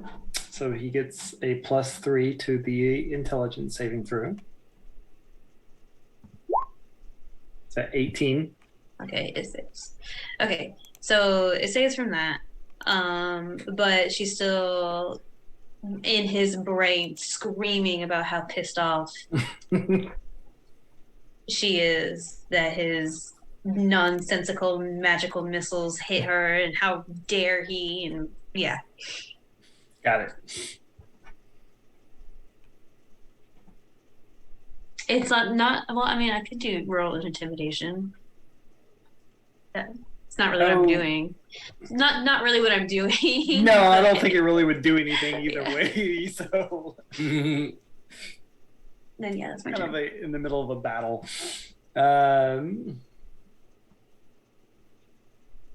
So where are we? Okay. So he is going to continue to swing at you, Sozzy. Cool. Wisdom saving throw. Mm-hmm. Oh yeah, because you didn't. I did not attack. I healed myself. 18. I think that's enough, right? Yeah. 18 save on the wisdom. Yeah. Yes. Yep. Okay. Yep. It's a 13. So now we're looking so at he's a going 19. to do. Yeah, we're looking at a 19 to hit. Okay, Yeah. so he's going to try to constrict you again and fail. And I'm going to use my advantage that I have and fail. Nice! And then he's going to make another Another attack. attack with his scimitar. That's another wisdom saving throw. Well, he rolled a 1, so. Okay, cool beans. It's okay, Lance. We still love you. Sanctuary is so good. It's so good. So this goblin is going to step forward and to attack you, Arabella. Oh, I thought he was going to step forward and seize his independence. No. Well, that's just rude. For 21. Yeah, that hits. And so you'll take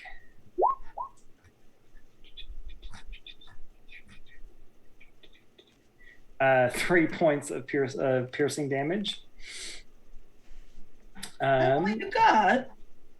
And these two guys are going to attack you again, Sozzy. Cool. Wisdom saving throws. Fell wisdom and fell wisdom. So I'm guessing 11 does not beat Kenkari's save. I don't think so. DC. Awesome. Well, this guy is going to step out right here, and he is going to stare at you with insipid hate, Arabella. And I need you to make a wisdom saving throw, please. Okay. 18. That is a 19. Oh. Okay. So you basically feel like a pang, an intense pressure in your mind, and you're going to take 6 points of psychic damage as he attempts to destroy your brain. Who's that attacking her? Mage. This guy, the mage, and then he's going to step behind his tree again. All right, Fizzleban, you are up. Okay. Fizzleban is going to... Where's my ruler tool here?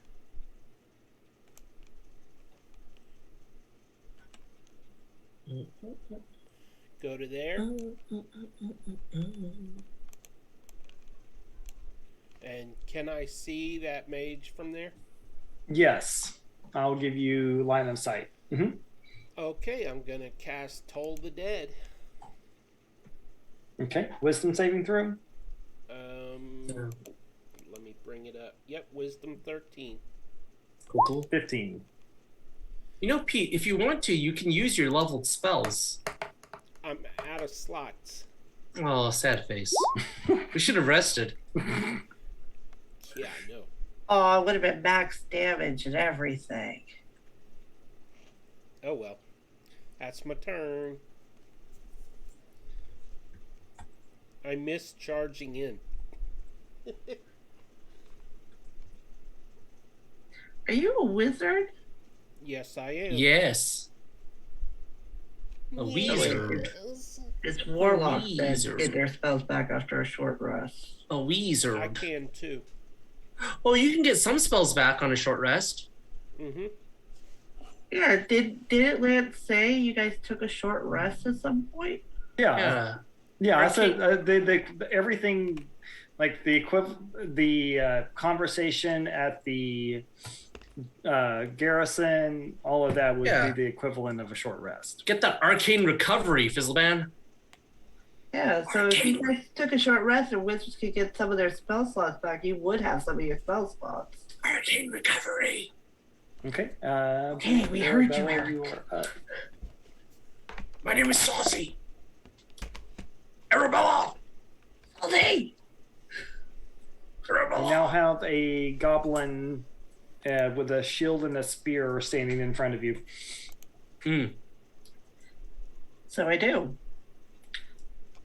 Well, this is slightly awkward.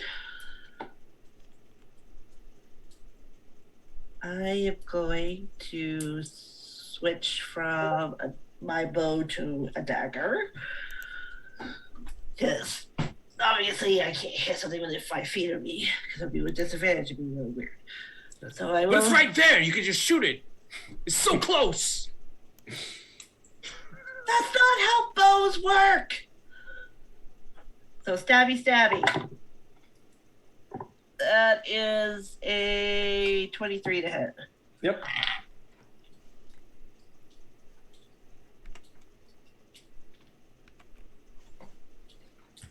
D4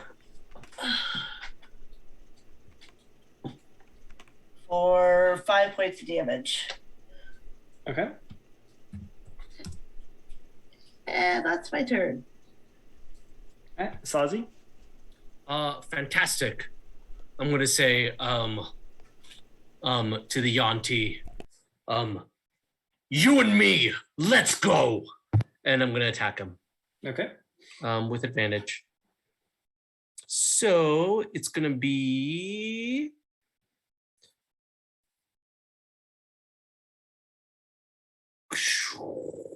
a 22 to hit. That will hit. Fantastic. That will be 9 points of damage plus a d6 for Hunter's Mark. Okay. So another 4, so 13. Then as a bonus action, I will attempt to hit it with the back of my spear. Okay. Boop. Oh, whoops. That needs to be at advantage, so I will roll it again. Just in case. 23, and I think that's just a D4, right? Right. Mm-hmm. And I don't think it gets, what do you call it? No, I think it's just the damage. Yeah. But you know what? I'm going to expend a spell slot and add 2d8 to it. Okay. So 1, 2. So that's 3 plus 10, another 13. Ooh. And He is then looking very beat up. 1 spell slot gone. Mhm. Oh, and a Hunter's Mark, right? I think you did that already. No, Does Hunter's Mark- He can do it with every attack. Oh. Every time you hit with a weapon attack. Ah. Cool. Yeah, Rangers have Hunter's Mark too. 4. Extra 4 damage. Boom. Okay. Cool beans. Kenkari, you're up. That's my turn. Sanctuary is no longer active.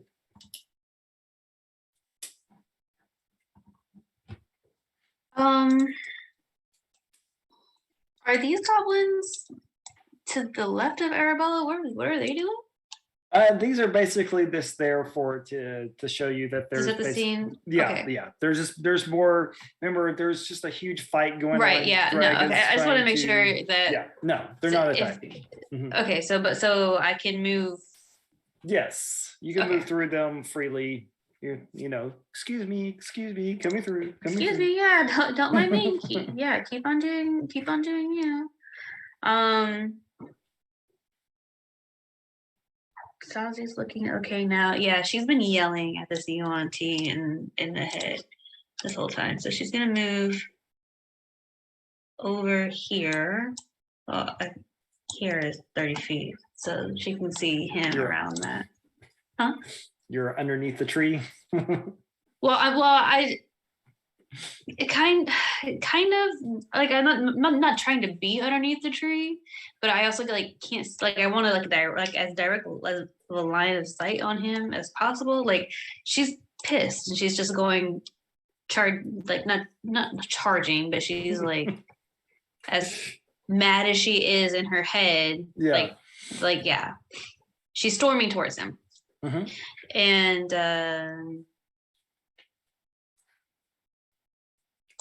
That's nice.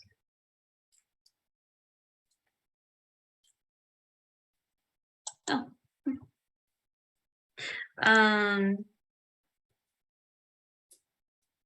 She's gonna cast spiritual weapon on him, or cast spiritual weapon and try to hit him in the face with it. What is Kenkari's spiritual weapon? You know what? I was thinking about this, and we said it last time, and I feel like it was. I don't remember. I think I was supposed to figure it out. Yeah, because I don't have anything. I think we just made it I think we just made it a mace. I don't think she's strong enough in her magic yet, per se, to have a distinct, clear Patronus spiritual weapon.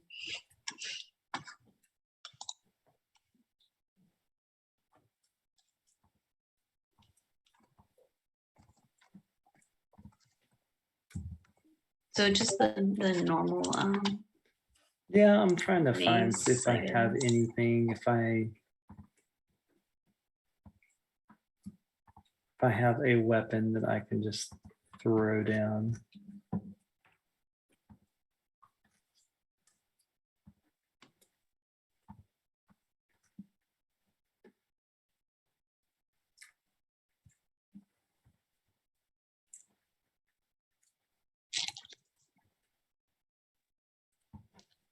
Here, you get this little thing. What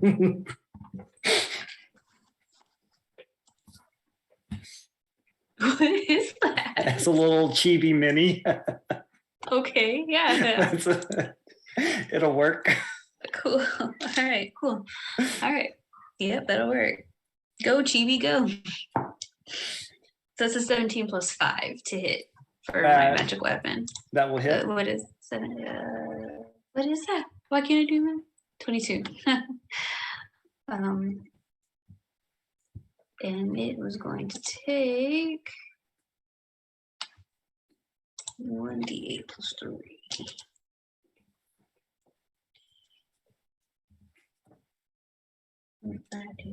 Your D8.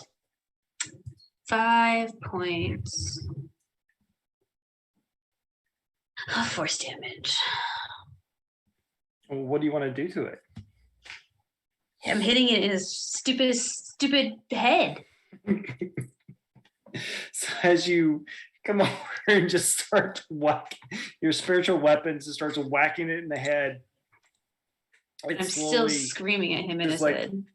Then you lose the connection as you realize that his brain is no longer functioning, and he is down. Cool. And take him off. Cool. There we go. And so I'm here. It is the fighter's turn. All right. He is going to continue his attacks on you. Just not even messing with the tail any longer, and just going full two scimitars at you. First one misses. Yes.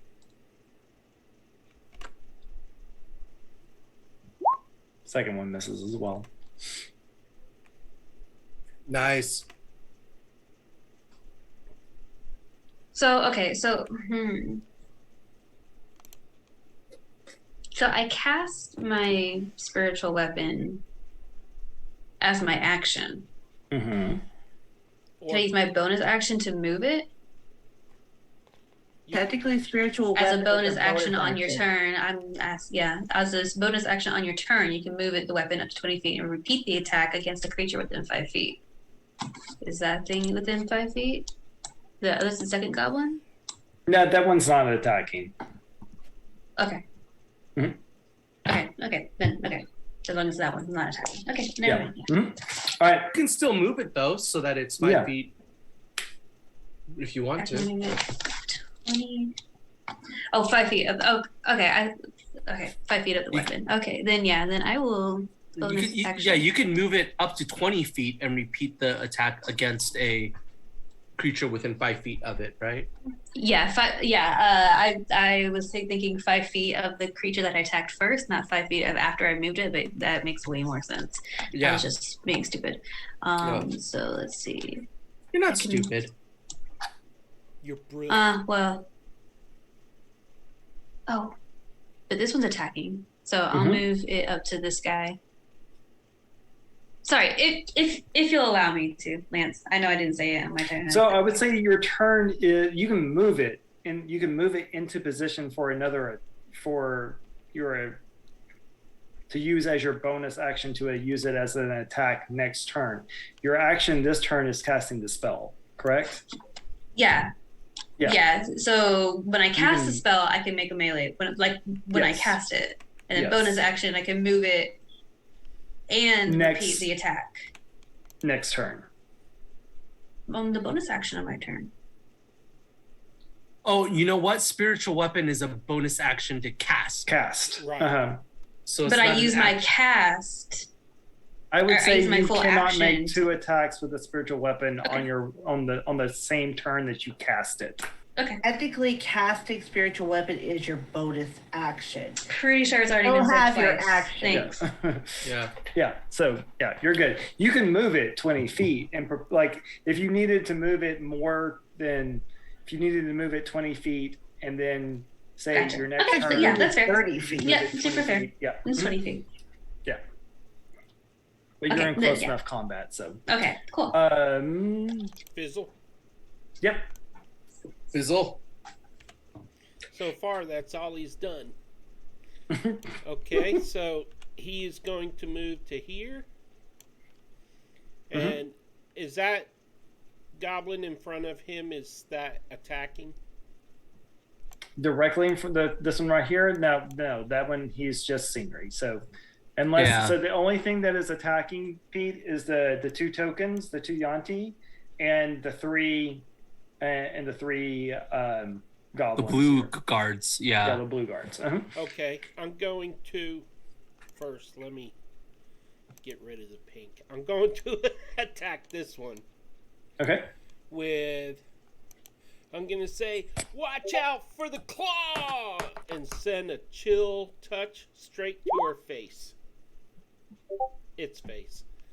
That's a 19 to hit. Isn't that a touch spell? No. Not for you? It's 120 feet range. Feet radius. Oh, it is. Yes, that does hit. Oh, I rolled a 1 for damage. Hey, the good news is that's one more than I've done those last 4 turns. All right. Vanessa, this one's going to attack you for, let's see here, 18 Yeah, that had for 5 points of damage. And Eric, if you're listening, 21 That hits. and 20. That also hits. So you'll take 4 points of damage from 2 hits. Nice.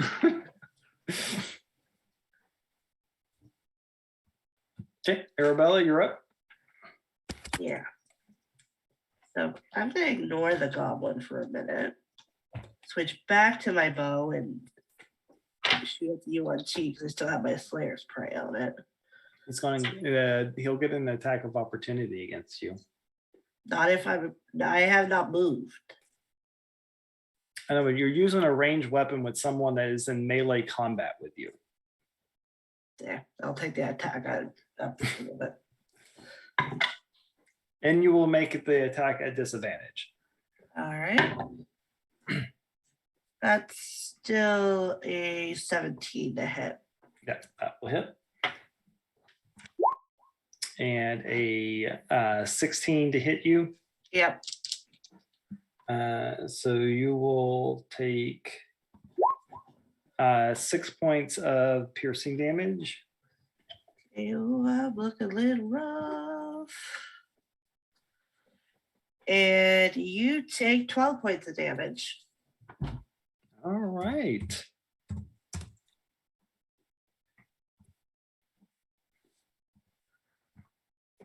So Arabella, you pull out your bow, you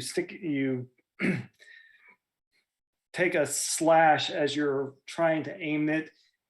In between, splitting the scimitars, you nail this other Yanti in the head. It screams in rage and falls down.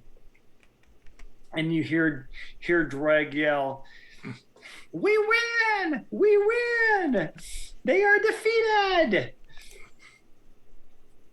And then slowly, these guards around you, Sozzy, realize that they see the Yanti fall, and they kind of, back up, put their hands up, and drop their spears. And we're out of combat now. And Arabella we're almost will fall out of to combat. one knee. Almost. What do you want to Almost do? out of combat. Uh-huh.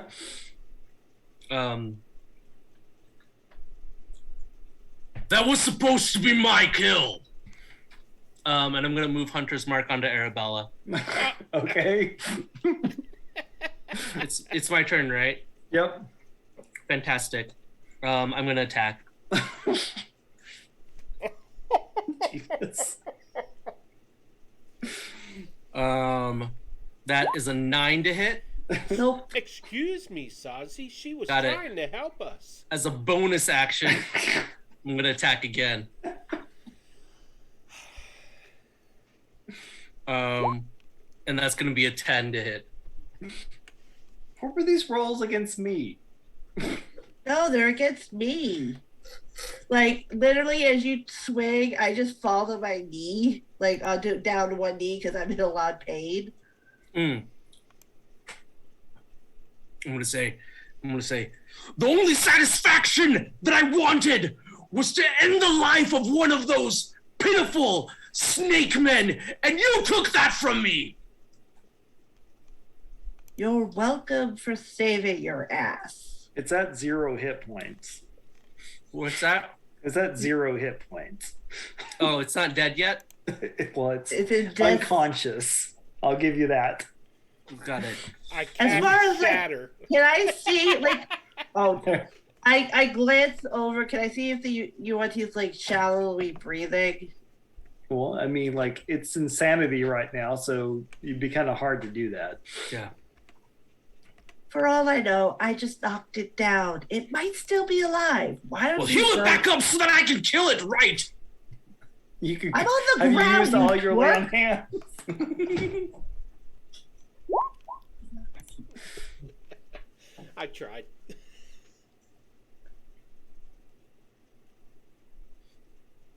I just gesture to it, and then I will put my hand on my chest and cast Cure Wounds on myself. No, not on you, on the goblin, on the Yanti. You fool. Oh, that's not very gentlemanly. Aren't you a paladin? I'm assuming. Don't you have healing powers of your own? I'm spent. Well, so am I. Wait, how does Arabella know that he's a potential paladin? I assume I see him in armor, so I'm assuming. Everyone in There. armor is a paladin. I gave Even the the creature guards. 6 temporary hit points. Okay, Nice. when Kenkari... Wait, are we still in initiative? I'm so sorry. No, I mean, No, we're not. We're not really an initiative. Okay, I'm just messing cool. around. There's no more. There's no threat. Okay, Yeah. well, no, as soon as Yeah. Kenkari hears that, like, this person that that we don't know says, well, aren't you a paladin? She's automatically going to assume that you know like way more about us. And why do you know way more about us? And this is what you're going to start hearing in your head. Who are you? How do you like? Who are you? How do you know he's a paladin? Why are you following us? What do you do? Like, it's going to be a bunch of that very loudness in your head. I'm just gonna turn to Sozzy. Are you talking to me? But it sounds like not Sozzy. So that would be a silly question. Obviously, I've been screaming at you for the last 5 minutes. Okay, so You that's not fool. the whatever. Okay, I'm hearing a different voice in my head.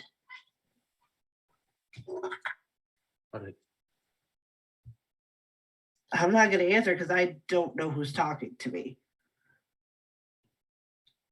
Do you usually You don't have to. You're still going to hear it. do you usually hear voices in your head? No. What are you? There's a Who voice are in my you? head. Unless you show me who you are, I'm not gonna answer your questions. Who The are car's right you? there. And what is your quest? And for good measure, what is your favorite color? The airspeed philosophy Green. that Layton's follow. What is the I- airspeed velocity? The trajectory meeting the wind resistance. No, but seriously, what is your name and what is your quest? Why are you here? Why have you taken from me? What have you stolen from me? The sweet, sweet taste of vengeance. Okay, I don't know what special herbs you're on, but my name is Lady Arabella Winchester. I'm a hunter. I'm a tracker. Okay, In your what are you- head. In your what are head, you- you're hearing a lady of what? A hunter of what? A tracker of what? Who the hell is talking in my head? Is there someone else with you? I don't I'm know. You standing might want to right get next that to you. checked. You might want to get that checked. Whatever. They say voices is the first sign of schizophrenia or madness. Or anyway, Wait. I'm a hunter of. Anything. Sozzy's gonna raise his shield and his spear, and I'm gonna say, "Wait, is the voice telling you to burn the city? Is it telling you to raise it to the ground and take the spoils of it back to your slithering masters?" No, it's asking me who I am, what am I doing here, blah blah blah. And then you'll hear Kenkari say out loud, it's not blah, blah, blah. I'll look at Kenkari. Are you the one talking in my head? Yeah, and you're the one not answering any questions. So would you like to hurry up and do that, please?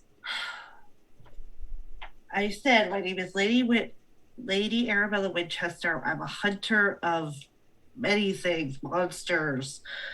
Yeah. Lost- Why are you here? I was sent by the king to By track. the king. The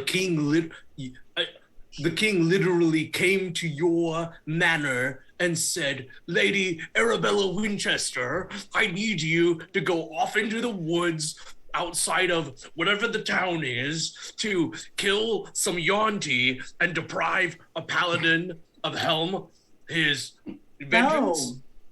Is that what the No. king said? No, the king said to track the UNT and see what they were doing. I wasn't supposed to kill them, but you ran in like an idiot. I ran in like someone who was about to kill them. If it weren't for you getting in my way and robbing me of the only joy that I had to look forward to in this life. If your life is for killing, then you've got a sad life. It's not for killing, it is for righting the wrongs and tipping the scales of the universe back towards justice. And you see at that point, while you're having this conversation, Dreg comes up and just hugs your legs, Sozzy. It's like, I knew you could do it. I knew you could do it. Thank you, thank you. I'll say to Dreg, It wasn't I who did it. We did it. Together. No thanks to this lady.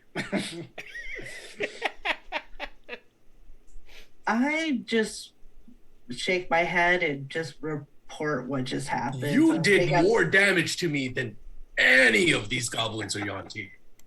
It's Do okay. you make... And Hey, like hey, as you- you're saying that, I'm just casually picking off the thorns that you were hit with. Uh-huh. Like, do you usually... Is collateral damage just a foregone conclusion with you? Or do you make a habit of attacking supposed allies in the chest? I don't know if you're an ally. I don't know who you are. You've asked many questions about me, but who the hell are you? What's your name? My name... Who said that? Me, behind you. I'm Fizzleman. Oh, Hi. hello. I offer my hand. I shake it. How do you do, young lady? I am Fizzleman, Grand Wizard, who never hits anything that I aim at. I'm Lady Arabella Winchester. I shoot first and I ask questions later. Oh, I like that. See, Sozzy, she's a lot like you. She's nothing violent. like me. She's nothing like me. And I spit on the floor. Charming. It'd be so funny if his wife just punched him right now. So, I don't have... Yeah. No, as this conversation goes on, and later in the night, Arabella, you go to unfurl your scroll, to your parchment, ready to give your report. You open it up, and there is a message waiting for you. The handwriting is different. Mm-mm. It just simply says, there was an incident. Lady or Lord Winchester and the children are missing. I thought you would want to know. And the message disappears. We'll say, Arabella, what did that say? Arabella, what did that say? Arabella, what did that say? that was a private message, and you shouldn't be able to look and see what she... Well, I has didn't in look there. and I didn't look and see it. That's why I'm asking what it said. It's her business, not yours. You need to behave Arabella! yourself, young man. Arabella! Nori Sozzy's for a minute.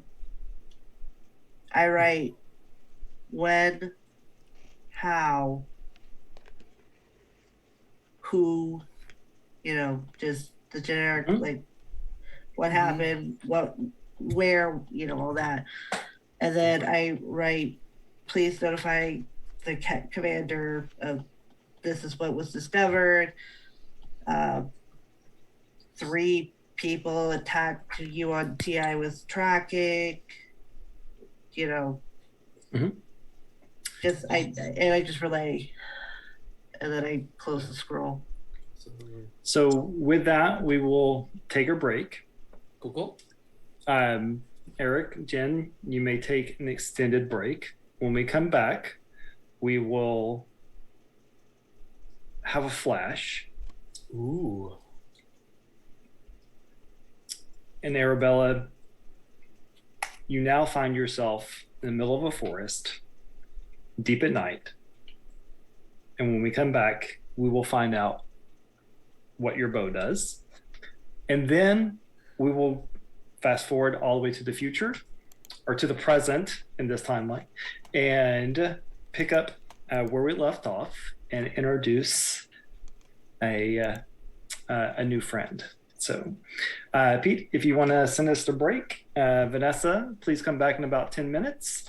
Eric, Jen, I will send you a message when we wrap up. Okay? Do you want us to not? Okay, yeah. No, it's up to you. You can come in and join. That's fine. I'm just saying that you have, if you want to take an extended break, you may.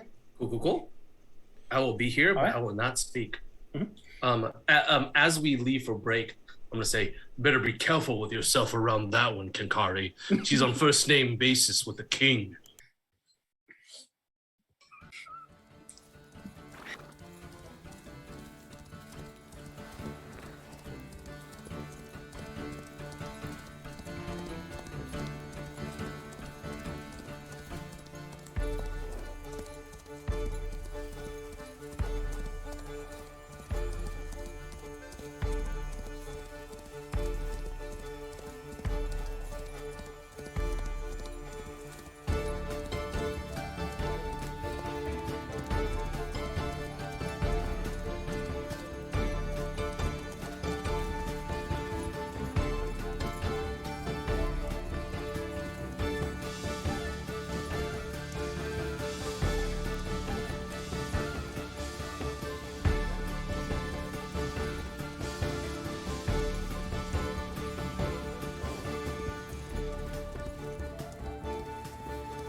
Hello, everybody. We are back from break. I will turn it over to Lance and have a great rest of the game.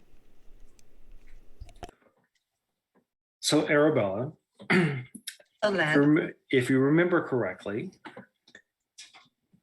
when you found your bow, you had finished the rescuing of the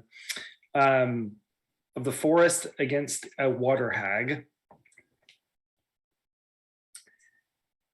You touched the bow, and there was a flash of light. You found yourself in a dark forest with just the smallest amount of moonlight for you to see.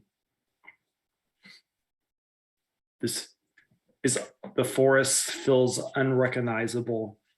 There's nothing around you that looks familiar.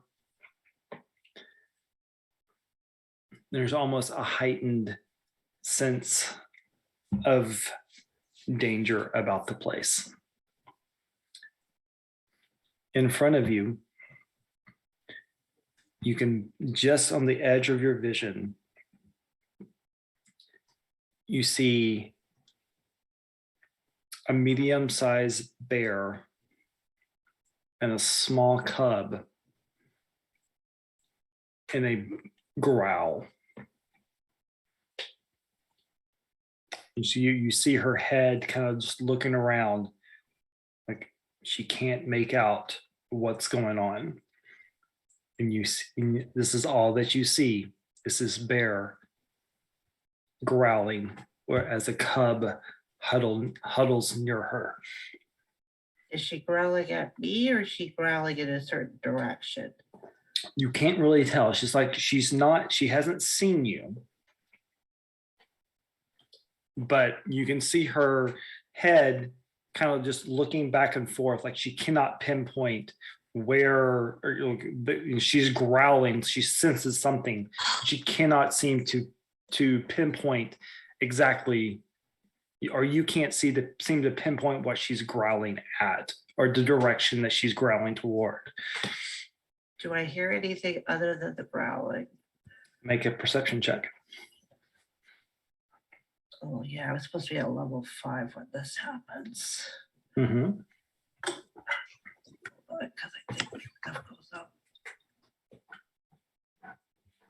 Hold on 1 second.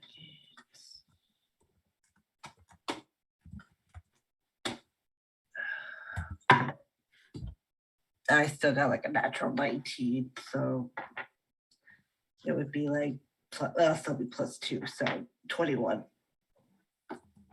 21? Yeah. Okay.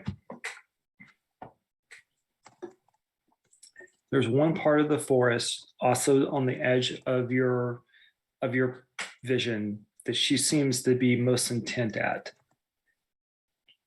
There you can see 2 eyes glaring against the moonlight, and you can see the muzzle of a wolf.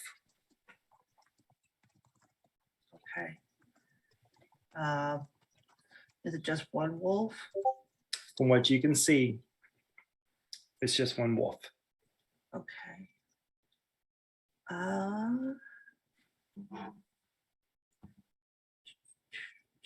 So I will stealthily go around, like walk in the direction toward the wolf, but at the same time giving a decent berth from the bear to show that I'm not an enemy. Okay.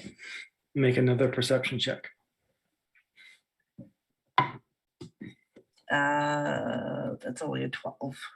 12? Yeah. From what you can see where you are now, you can see the wolf begin to growl as well. Is the wolf growling directly at the bear, or is It's it? hard to say. Okay. Excuse me. They, from what you can see, they're probably about 20 to 30 feet apart from each other, kind of like like you're in the forest and you really can't tell if they're directed at each other or not. Since I've moved closer, do I see? Which one are you getting closer to?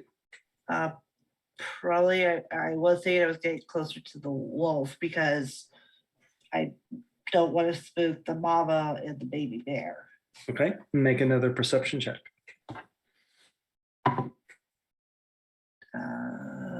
18. 18. So you shift your make a stealth check for me too.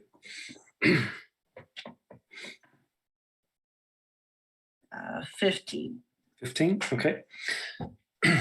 So you slowly make given the mama bear a wide berth. You creep a little bit closer to the wolf. Then you notice on the other side of the wolf is a wolf cub. And she seems to be putting her body between whatever is out there and the cub. Pup. Okay. Like how, all right, so since I'm human,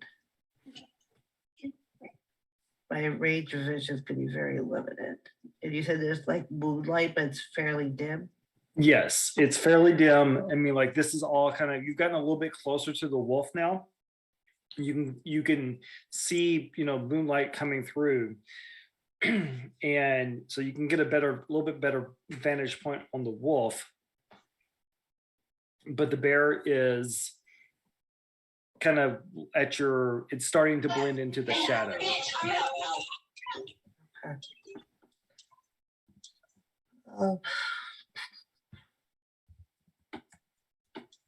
there a tree I can climb? Yeah, there's several trees. I'll want to climb a little bit, see if I can get a higher vantage point.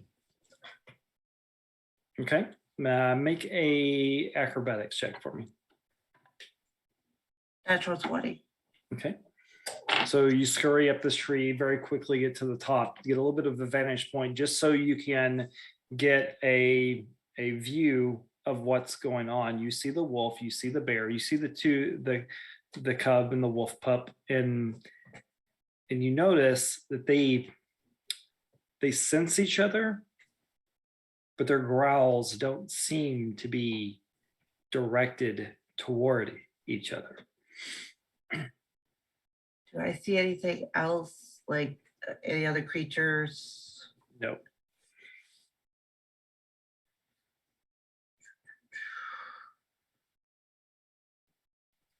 I'm going to throw up my primeval awareness.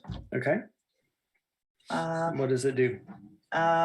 It will sense whether there's any aberrations, celestial dragons, elementals, fey, fiends, or undead within a mile of me. Okay. You do sense somewhere in this forest there is an aberration. Yeah, unfortunately, it doesn't give me its location. All right. So I will climb down and I'll start,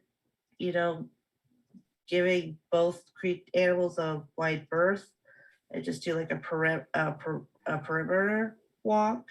Mm-hmm. See if I can see or sense, the aberration. Okay.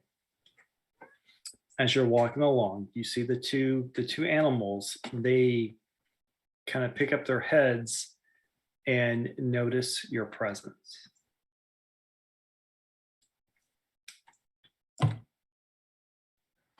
I just, keeping, facing them, just, I mean, you no harm. Don't eat the elastic band, kitty. I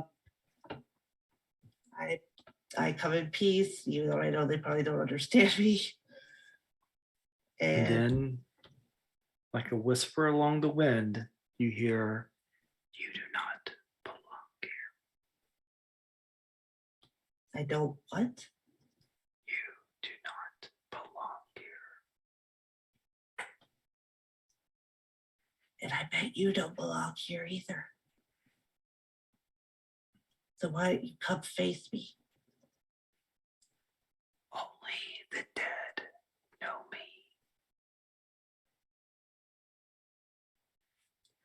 Well, I'd like to know you too. So come out and play.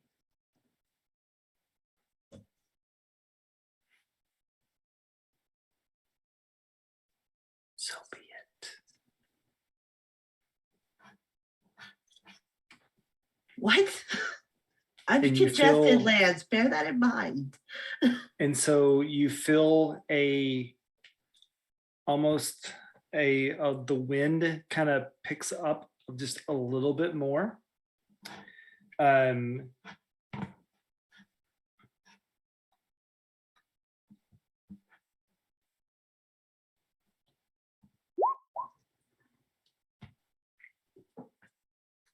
you feel something touch your leather armor, but that's it. Does it come from a certain direction? It kind of actually he would get that. He would get it with advantage. Okay. Okay. Sorry. You just wanted to play with an advantage. I get it. Mhm. So you feel this touch on you. And then you feel something, a presence enter your mind. And I would like you to make a intelligence saving throw, please. Oh, goody. Well, And I would like you to make that in, yeah. in chat. Well, I'm also going to use what are my advantages, so hopefully I will do better.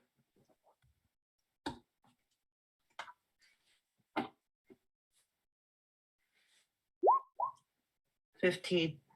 15? Yep. Okay. So beside you, you feel a presence. And you're going to take 5 points of psychic damage.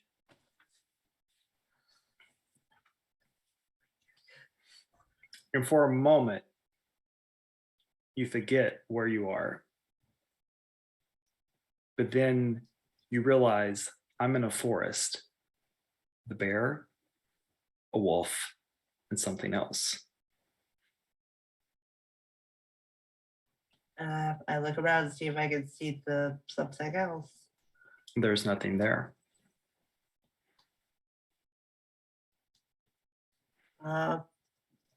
Do I see any footprints or tracks? Nothing. The only thing that you felt was the wind slightly picked up. You felt a touch, something enter your mind, and then it disappeared. And then a whisper, "You don't belong here." Really quick. Should I be at like full hit points and everything? Yeah. Mhm. Okay. So I'm gonna really quick cast protection from evil Okay. and specifically protect against aberration. Hi, Olive. Aberrations. Okay. So creatures of these types have disadvantage on attack rolls against me. I can't be charmed, frightened, or possessed by them, and I get advantage if I happen to if I was already charmed or frightened or possessed. Right. So, Okay. so Arabella, like, come on, just face me. It's not fair that I don't get to see you and you get to see me. You're not meant to see me. Only the dead see me. That can be arranged. Well, I'm not going anywhere. So let's play. And I will ready the bow. Okay. Use my last event. Get this.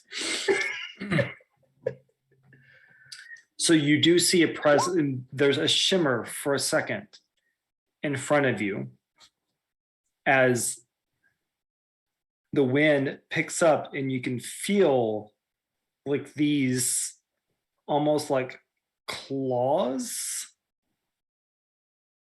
and then they and then dissipate again. The minute I would have seen the shimmer, I would have Mhm. released the arrow. Okay. So, attack roll. Yeah, that's like a 26. Okay.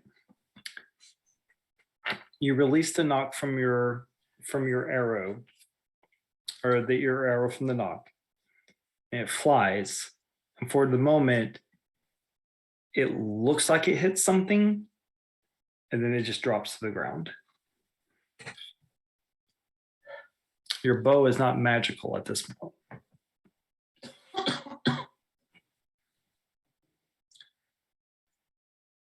Okay. So I will cast. Don't like those rolls. I will cast as a bonus action Ensnaring Strike Okay. and just prepare another shot for when I see a shimmer again. Okay. This time you see a shimmer to the side of you, and these claws start ripping at your armor. Make another intelligence saving throw for me. Sorry. Do you want me to do it? Yes. Mhm.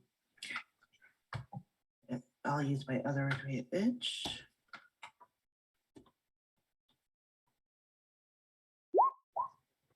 Okay. Arabella, you're in a forest, all alone. It's dark. And in front of you, you see a bear.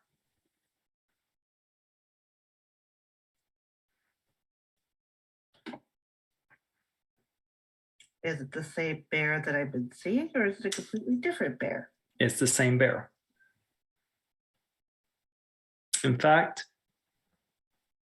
it's like deja vu. You think you've seen this bear before, but you're really not quite sure.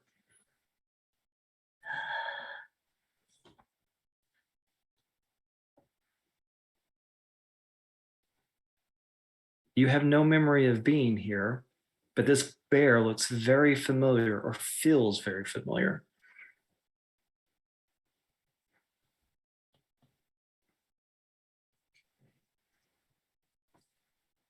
So, does it look like it's about to attack? No, it's just growling.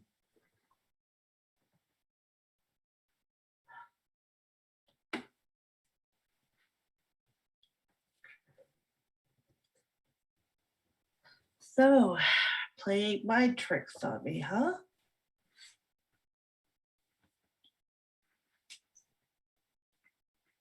Then I just give the bear a wide berth and just keep the bow ready with the. I do it staring strike ready with the concentration. So, And you think to yourself, what are you trying to attack? Nothing has never attacked you here.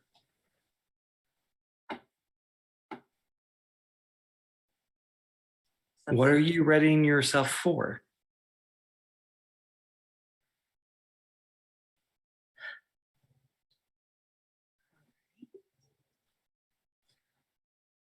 So, always ready for an attack. That's what I always do.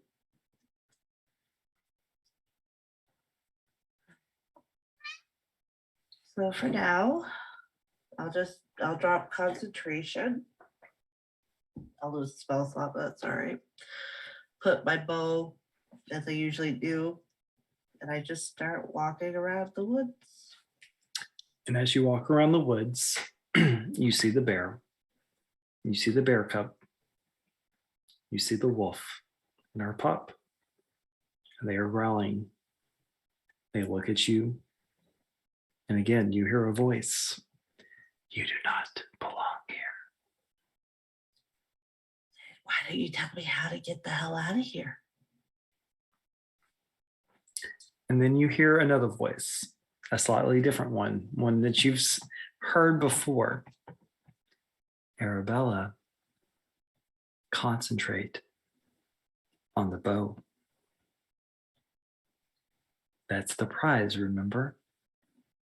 Concentrate on the bow.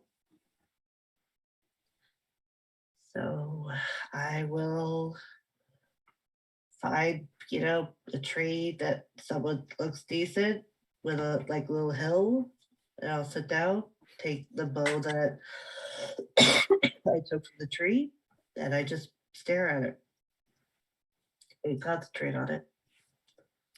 So as you concentrate on it, you summon the energy that is in the bow. And as you're concentrating on it, you begin to see motes of the moonlight traveling into the bow. And then you hear a voice, Arabella, open your eyes. I open my eyes. And so you open your eyes. When normally you would expect to be seeing darkness. Now you have your field of vision is full of moonlight. You see the wolf, you see the cub, and it's almost as if they're glowing with a silvery glow. And standing not far from them is a shadowy figure that is shimmering and glowing. And you hear on the wind, you're not supposed to see me. You're alive. Guess what? I see you. And you sense the bow's magic, as now anything that is hidden from you is made real. You now have advantage on your attacks. Your bow is now +1, is considered a magical weapon. And so you may take advantage of that ability in this encounter. So about 40 feet from you stands a shadowy creature that is enveloped, its frame is enveloped in moonlight. What would you like to do? Well, I guess my hunt's just begun. And hold on, I gotta add no +1. And it's like you attacked me. Let me return the favor. And I shoot. Okay. All right. You said it was a +1 longbow? Yes. Mhm. Cool. And I have advantage. Yes. Sweet. That's a 21 to hit. That will hit.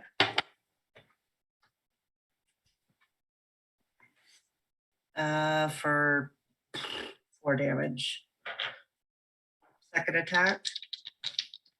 Did I get 2? Mhm. That's a 23 to hit. Yep. for 5. Okay.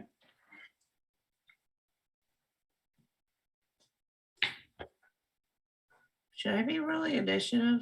No, it's just you and me. Okay. For 5, you said? Yeah. Okay. You see this thing move with a very unnatural speed as it's almost moving with the wind. And you can see it now coming towards you with an intent to kill. And you see as it comes towards you these long claws that extend from its fingers, and as it swipes at you in the tree.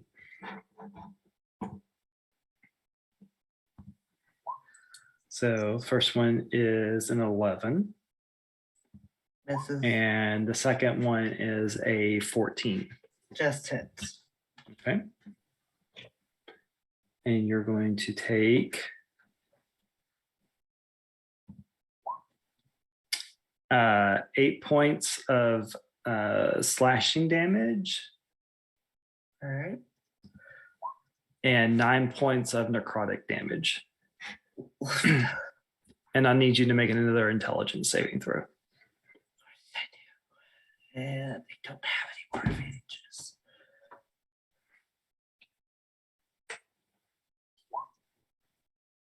$15.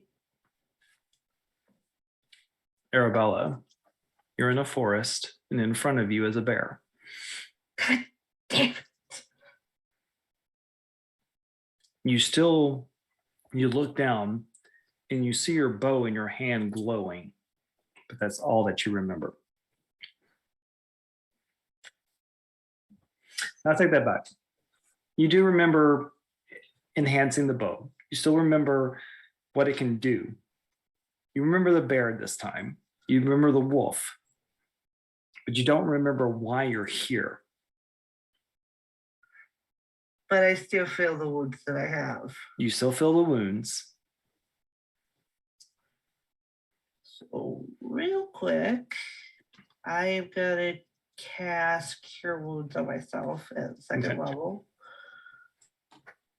4, 7.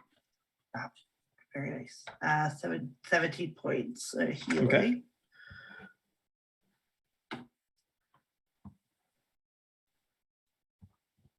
So it lets me see what's invisible.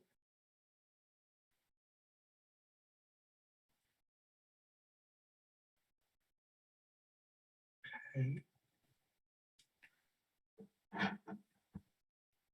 So I start walking again.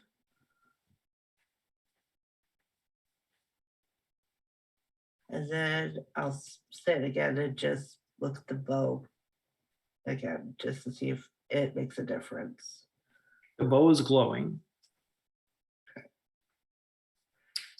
Concentrate on the bow, Arabella. I concentrate on the bow. Once again, your vision becomes extended.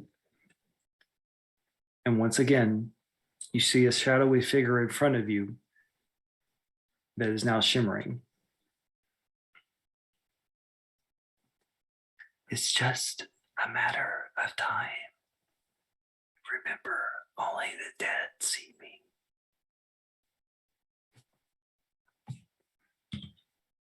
But I can see you, and I'm not dead. So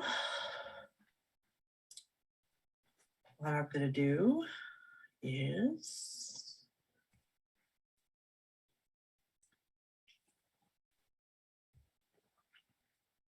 I will throw up my Slayer's Prey on him, Okay. and I'm gonna take 2 shots. Okay.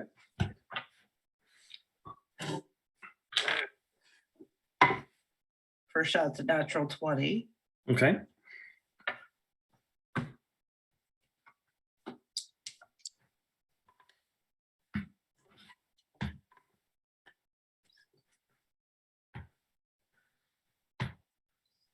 That's 24 points of damage. Okay. Second shot, I'm gonna go sharpshooter Okay. for another natural 20.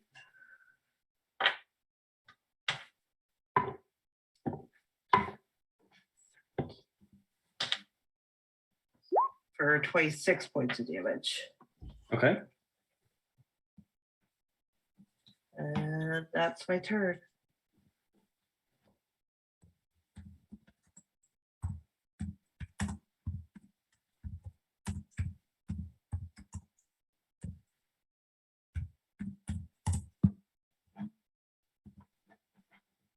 Okay. You see it as this thing, like your arrows are beginning to make part of its being just like spin out, and tendrils of shadow are beginning to disform from this figure. You see it come flying at you and lunges. It makes two attacks from you at you. So 17 and Yeah, they both hit. as you take so the first attack is 4 points of damage, then so 14. Okay. And the second attack is 2 for another 9. And I need you to make another intelligence saving throw.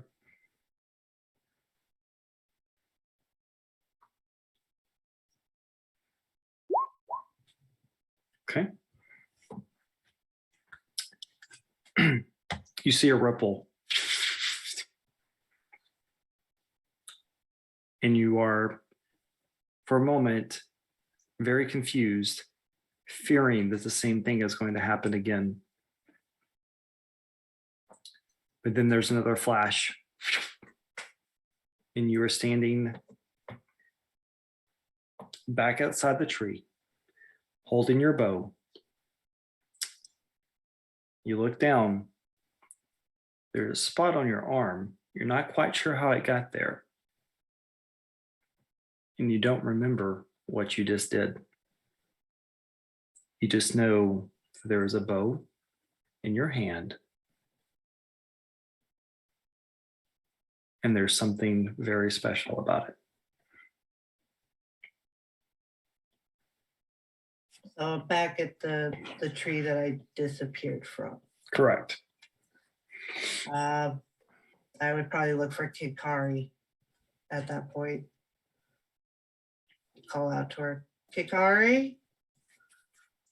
So you now hold a moon-touched bow, and there's a +1 bow. It has a couple of properties. First one, it does emit moonlight on your command up to a 15-foot radius. It's one property that you can use once per day is that you can enact moonsight, which will allow you to, it's a 120-foot radius that you can basically consider it like a fairy fire spell. Anything that is hidden, anything that is invisible, in shadow will become visible to you and you only, and you will have advantage on the attacks. Me like ye.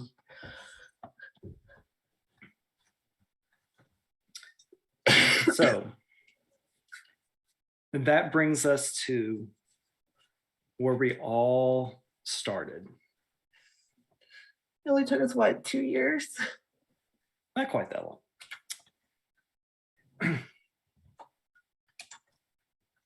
I'll give it a moment to see if I'll start the recap. Then Eric will see if Eric can come back.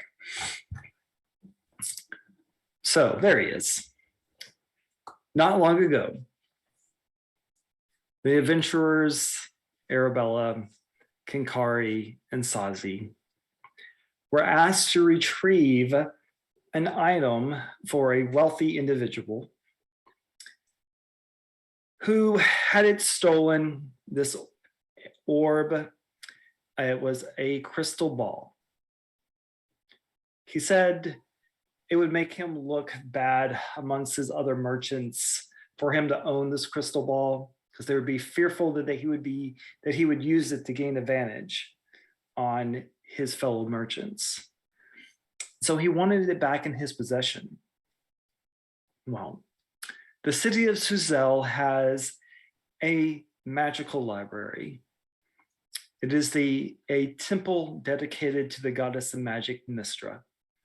There they train new wizards and clerics to understand the weave and all the magical effects that are within the world of Faerun. They also have a magical database, if you will, of magical items that people own. You can come here, and for a small fee,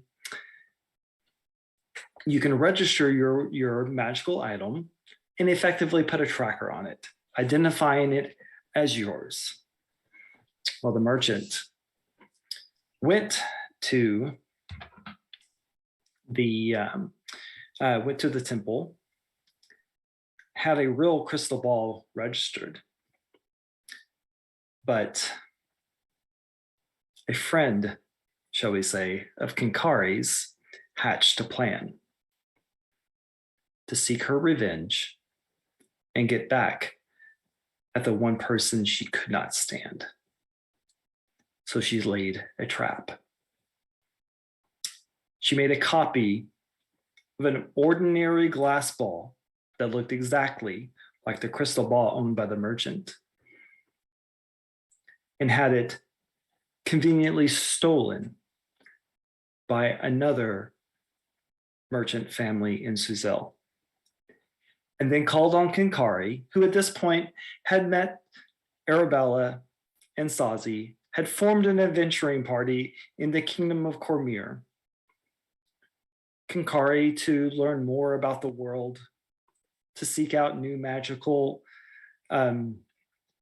items, and to expand her knowledge of the arcane. Sozzy to bring vengeance upon those that had wronged the helpless and the hopeless. But Arabella to find what happened to her missing family. Nothing had come of her final message. The who, the what, the where, the how was never explained. To gain resources, to gain knowledge of what happened to her family. The three of them found themselves in Suzelle, called by the temple, called by Kenkari's friend, for a simple task. Attend a magnificent ball and retrieve the crystal ball. What harm could come in that? They met with the merchant, sending Arabella and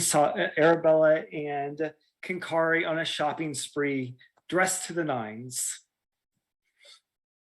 Sozzy became a coachman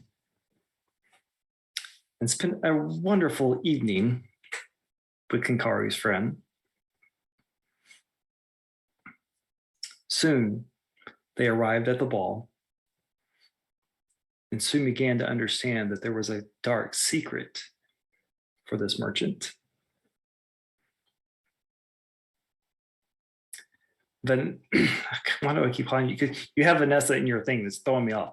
Arabella soon was trapped in a room with someone that she understood became a vampire, fought and valiantly won a duel as the vampire escaped.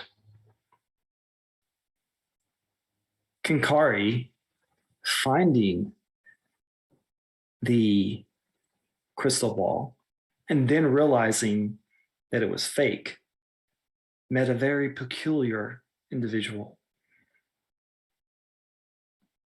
She was soon escorted underground.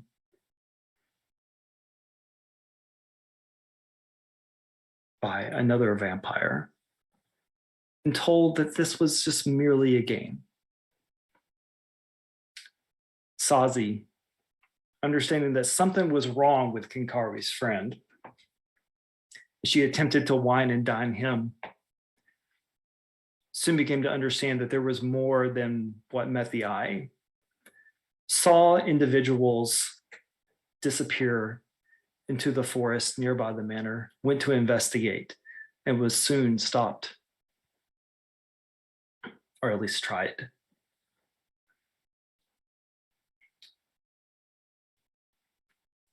Knocking her almost close to death,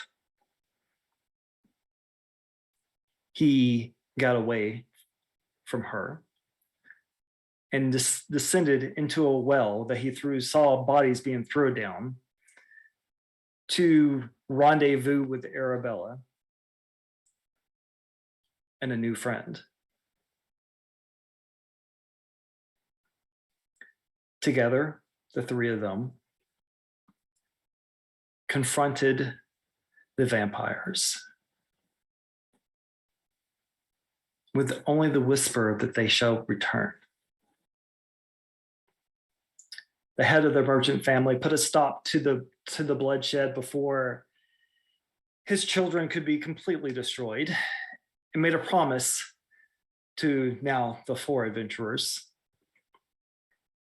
that they could go freely and that his family would be leaving Suzhou.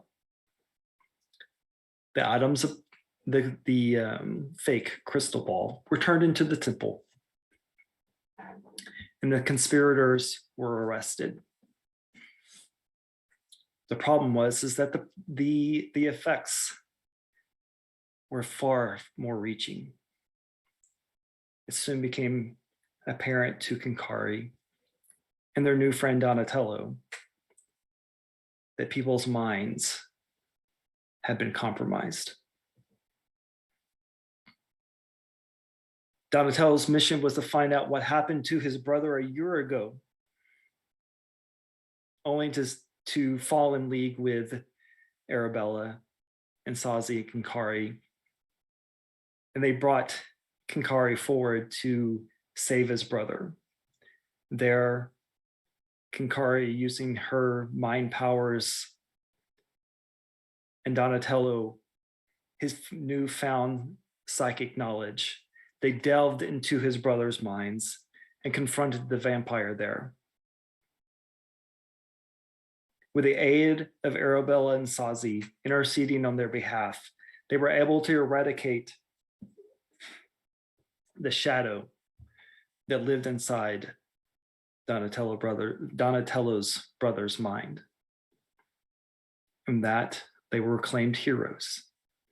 But soon, and not long after, the word got out among Suzhou that there were people exactly like Donatello's brother.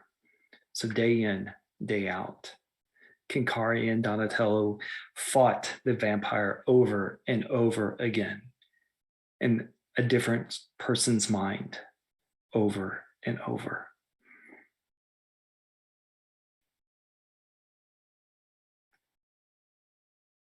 We continued the adventure. Several days past those events. Kenkari and Donatello, on the edge of despair, trying to solve the riddle of this vampire. They soon, after several days, the wounded, the mentally disturbed finally come to a stop, and they're able to rest. Lady Midnight, the leader of the temple, has given you all sanctuary. has provided whatever it is that you need. Arabella, she's tried to give you leads. She's tried to contact other divine sources to find if there's any way that they can understand what happened to your family. And all they give you, all they can find, is that they are across a large sea. They were taken from Symbia across a large sea. Sozzy, they're working with you to moderate your drinking, or shall we say, come into terms with your oath, what it means, how to use it effectively and efficiently to bring about good, to understand the demons within and not let them try to take hold of you. One day, Lady Midnight asks the four of you into her study. There, upon arrival, is a small child. From your guess, she looks between the age of 6 to 8. You see that she's in a simple dress. And there's a slight burn on her hand, on her hem. Lady Midnight approaches the four of you. Says, once again, thank you for all the work that you've done. You have truly been a blessing here in Suzel. However, there is something that I wish to ask you, a matter of great importance.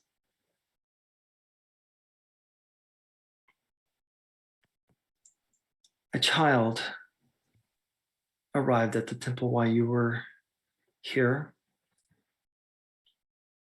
and I feel that she has a connection with one of you. Kenkari. As you begin to look at the child, you notice that she has a small streak of white running through her hair.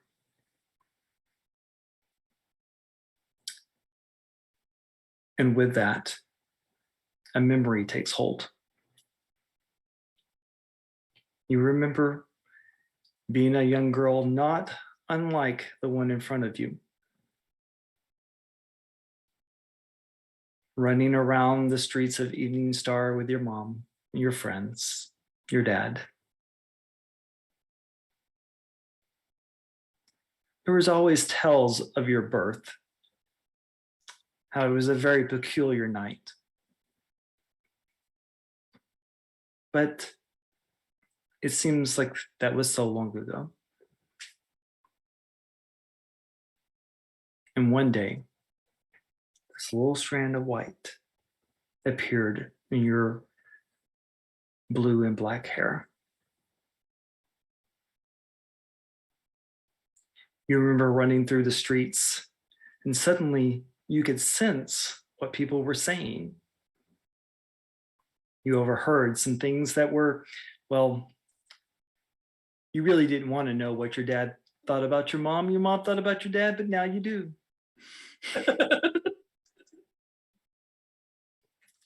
It was funny at times. There were times that you would sit with your mom, and it was almost like you would speak between your minds, and she would braid just the white part of your hair. But there were times also that the voices were so loud that you would just cry yourself to sleep at night in your pillow, as the voices would never stop.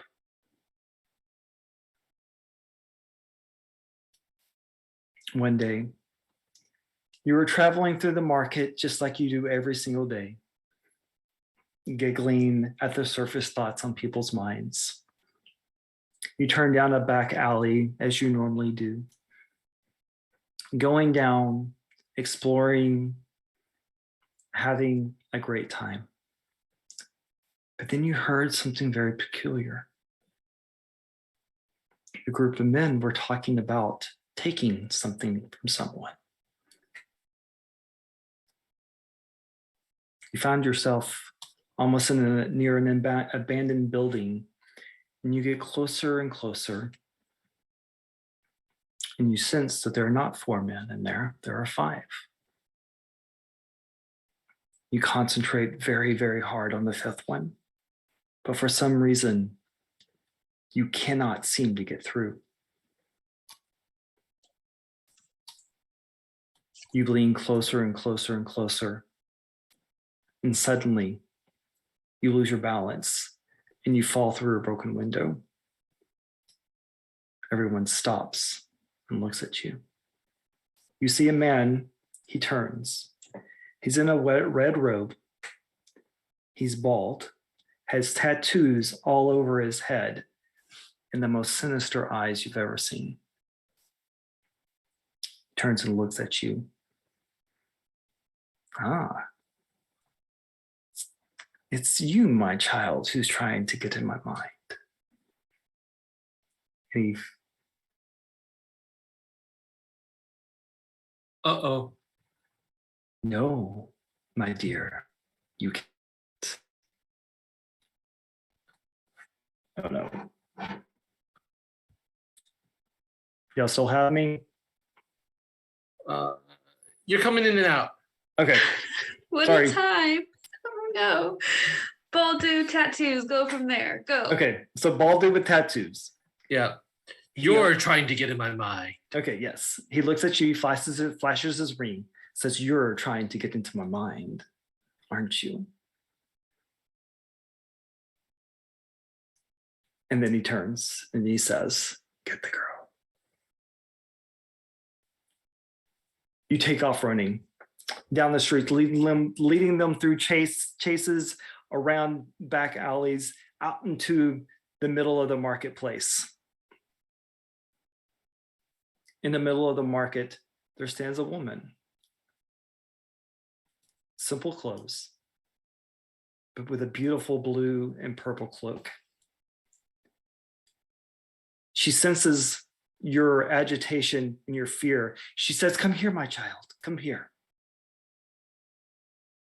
You run to her and you hide behind her legs as she waves her hands and this shimmering energy falls down among you. She whispers, "You're safe here, my child." The 5 men look at her, look at the scene, and understanding that now is not the time, turn and walk away. The woman looks down at you, "My child, I fear we must move you." And so over the following days, the woman comes to your parents and moves you to a house to keep you safe. You stay there for a few days. Nothing happens. She returns.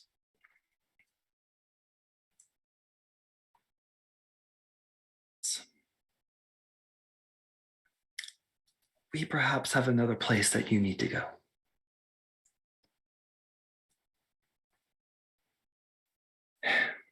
And as they go into another room of the house, you can't help it overhear.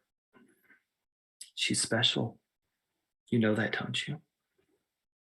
And you see your parents nod. "I can help her. She will need training, but we can provide assistance. There's a place in Suzelle that she will be properly mentored and properly trained. But she will need to agree to this." And you see your parents nod. And you see her turn. She looks at you. "You've been listening the entire time, haven't you, Kenkari?" "Very well."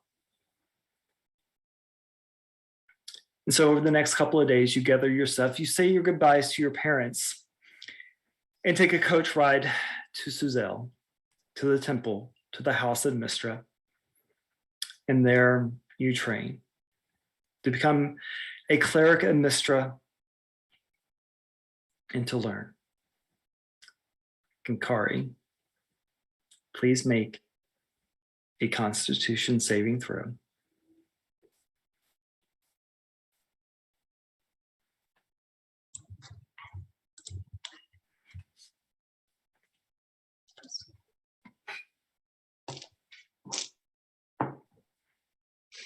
$13. 13. Arabella, Sozzy, you turn and you're standing next to Kenkari and you see her weep. Deeper and deeper, almost sobs. I will immediately pull Kenkari into a hug.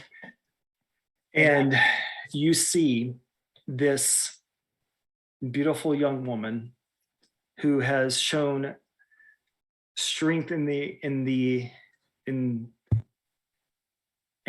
a still reserve facing Yanti, vampires, Arabella in a dress. Sozzy and his nightly calls of vengeance has never backed down from anything. To see here now, you see her weeping as a child.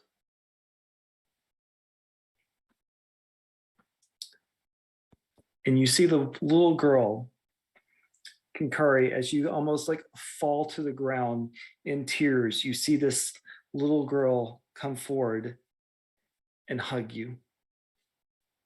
She doesn't say anything, just holds you.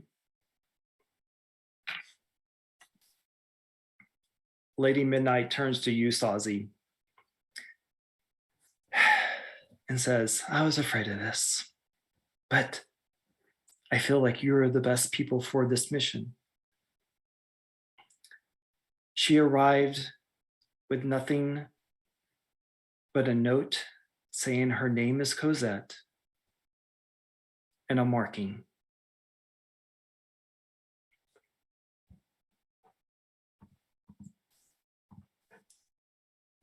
What is the marking? Stop being such a tease. And I will put it into our message. Okay, it's in the Discord chat. Discord.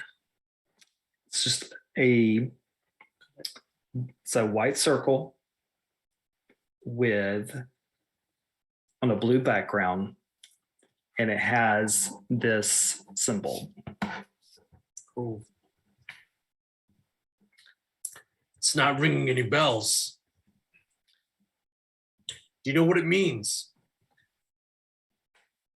I do. Kenkari, would you like to take a look? I mean, could you like give her a moment? I think it's important for her to look. All right.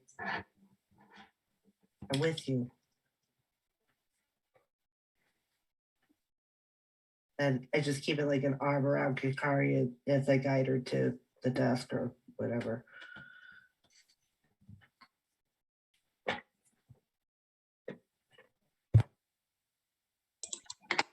You can make a Arcana, make a history check.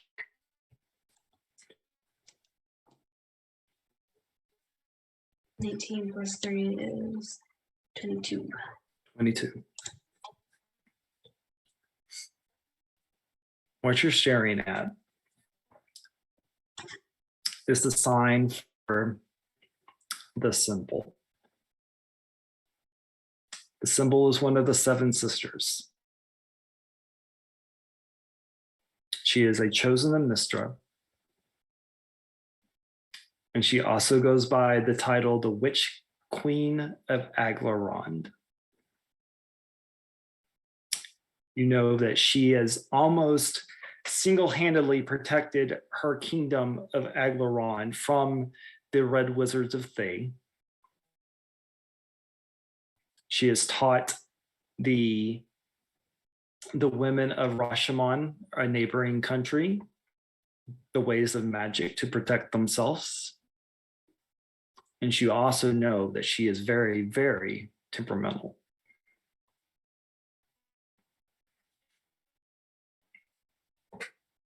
Lady Midnight turns to the three there.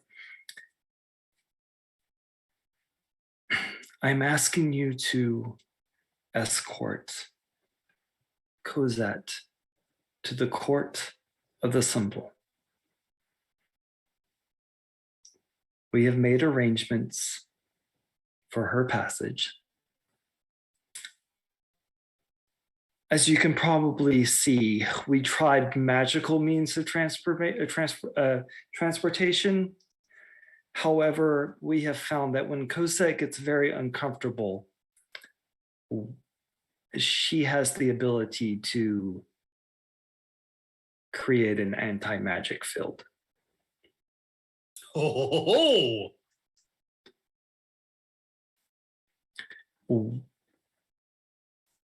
We have had discussions with the symbol's representatives, and they have agreed to take Cosette on to at least find out why the mark of the symbol was included with her.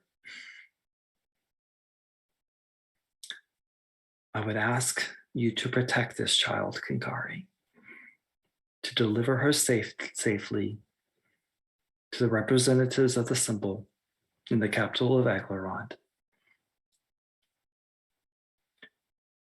I feel that it will be best for you to go with her because you understand what she is going through.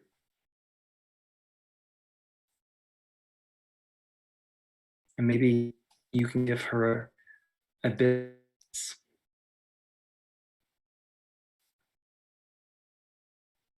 Your friends are welcome. You've certainly proved your worth to the city of Suzel. But I feel this personal is a much better use of your time than saying.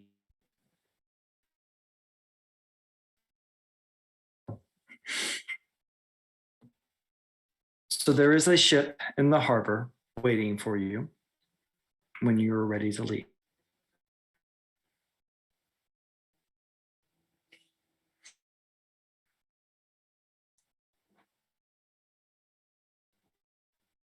Yeah, Kenkari, are you okay with this? This anti-magic field seems very anti-Kenkari.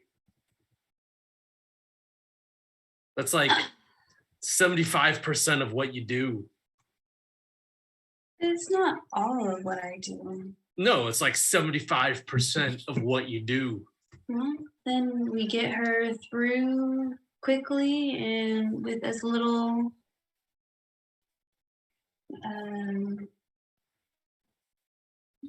we get her through. Discomfort. Yeah. I think it only happens when she's uncomfortable.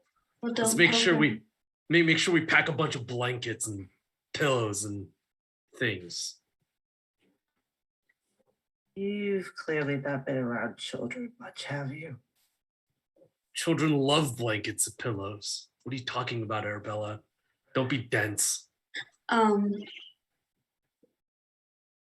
Did you ever made a blanket for it? Come on. Kenkari is still pretty like somber during all of this, and she just looks at Lady Midnight and nods and takes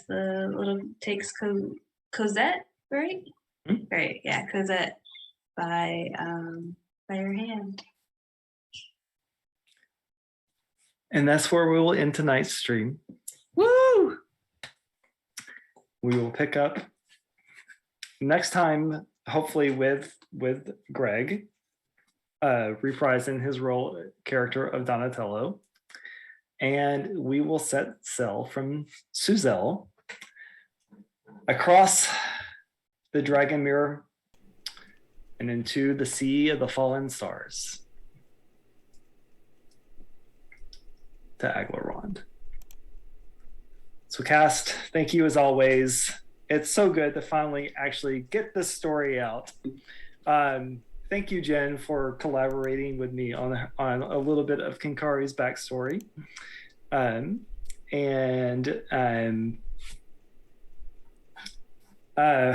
Eric, thank you for the heartfelt vengeance paladin.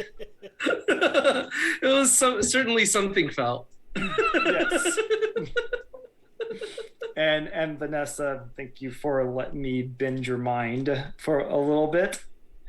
As you were attacked by a creature you simply do not remember. And I only allowed it because I'm sick, so it's all good. Peter, thank you again for letting me tell my stories, and I do appreciate it. So, yay, Lance! Thanks for having us. Yeah. And Pete, anything that you want to promote? Anything that you want to let everyone know what's coming up on the channel? Yes. Housekeeping. We're actually all clear until a week from tonight, when Dragons returns. However, if you would like to become involved in some D&D games, we have plenty of opportunities that are not streamed on our Discord channel. So you can join by clicking on that invite I just put in Twitch, and it's as easy as that. Thank you for following us. Thank you for joining us. And thank you for being a part of our lives. And anybody else have anything to say? All I have is that there are more Oops All games on the horizon, and we will once those are kind of fleshed out, we will make announcements for that. And we're always looking for new players, old players to join us on those fun games. So, alrighty then. Anything else? No. Oh, thank you, everyone. Yeah, great job, everybody. Thank you. Have a great week as we rest up. Bye. Bye-bye. Bye. Bye.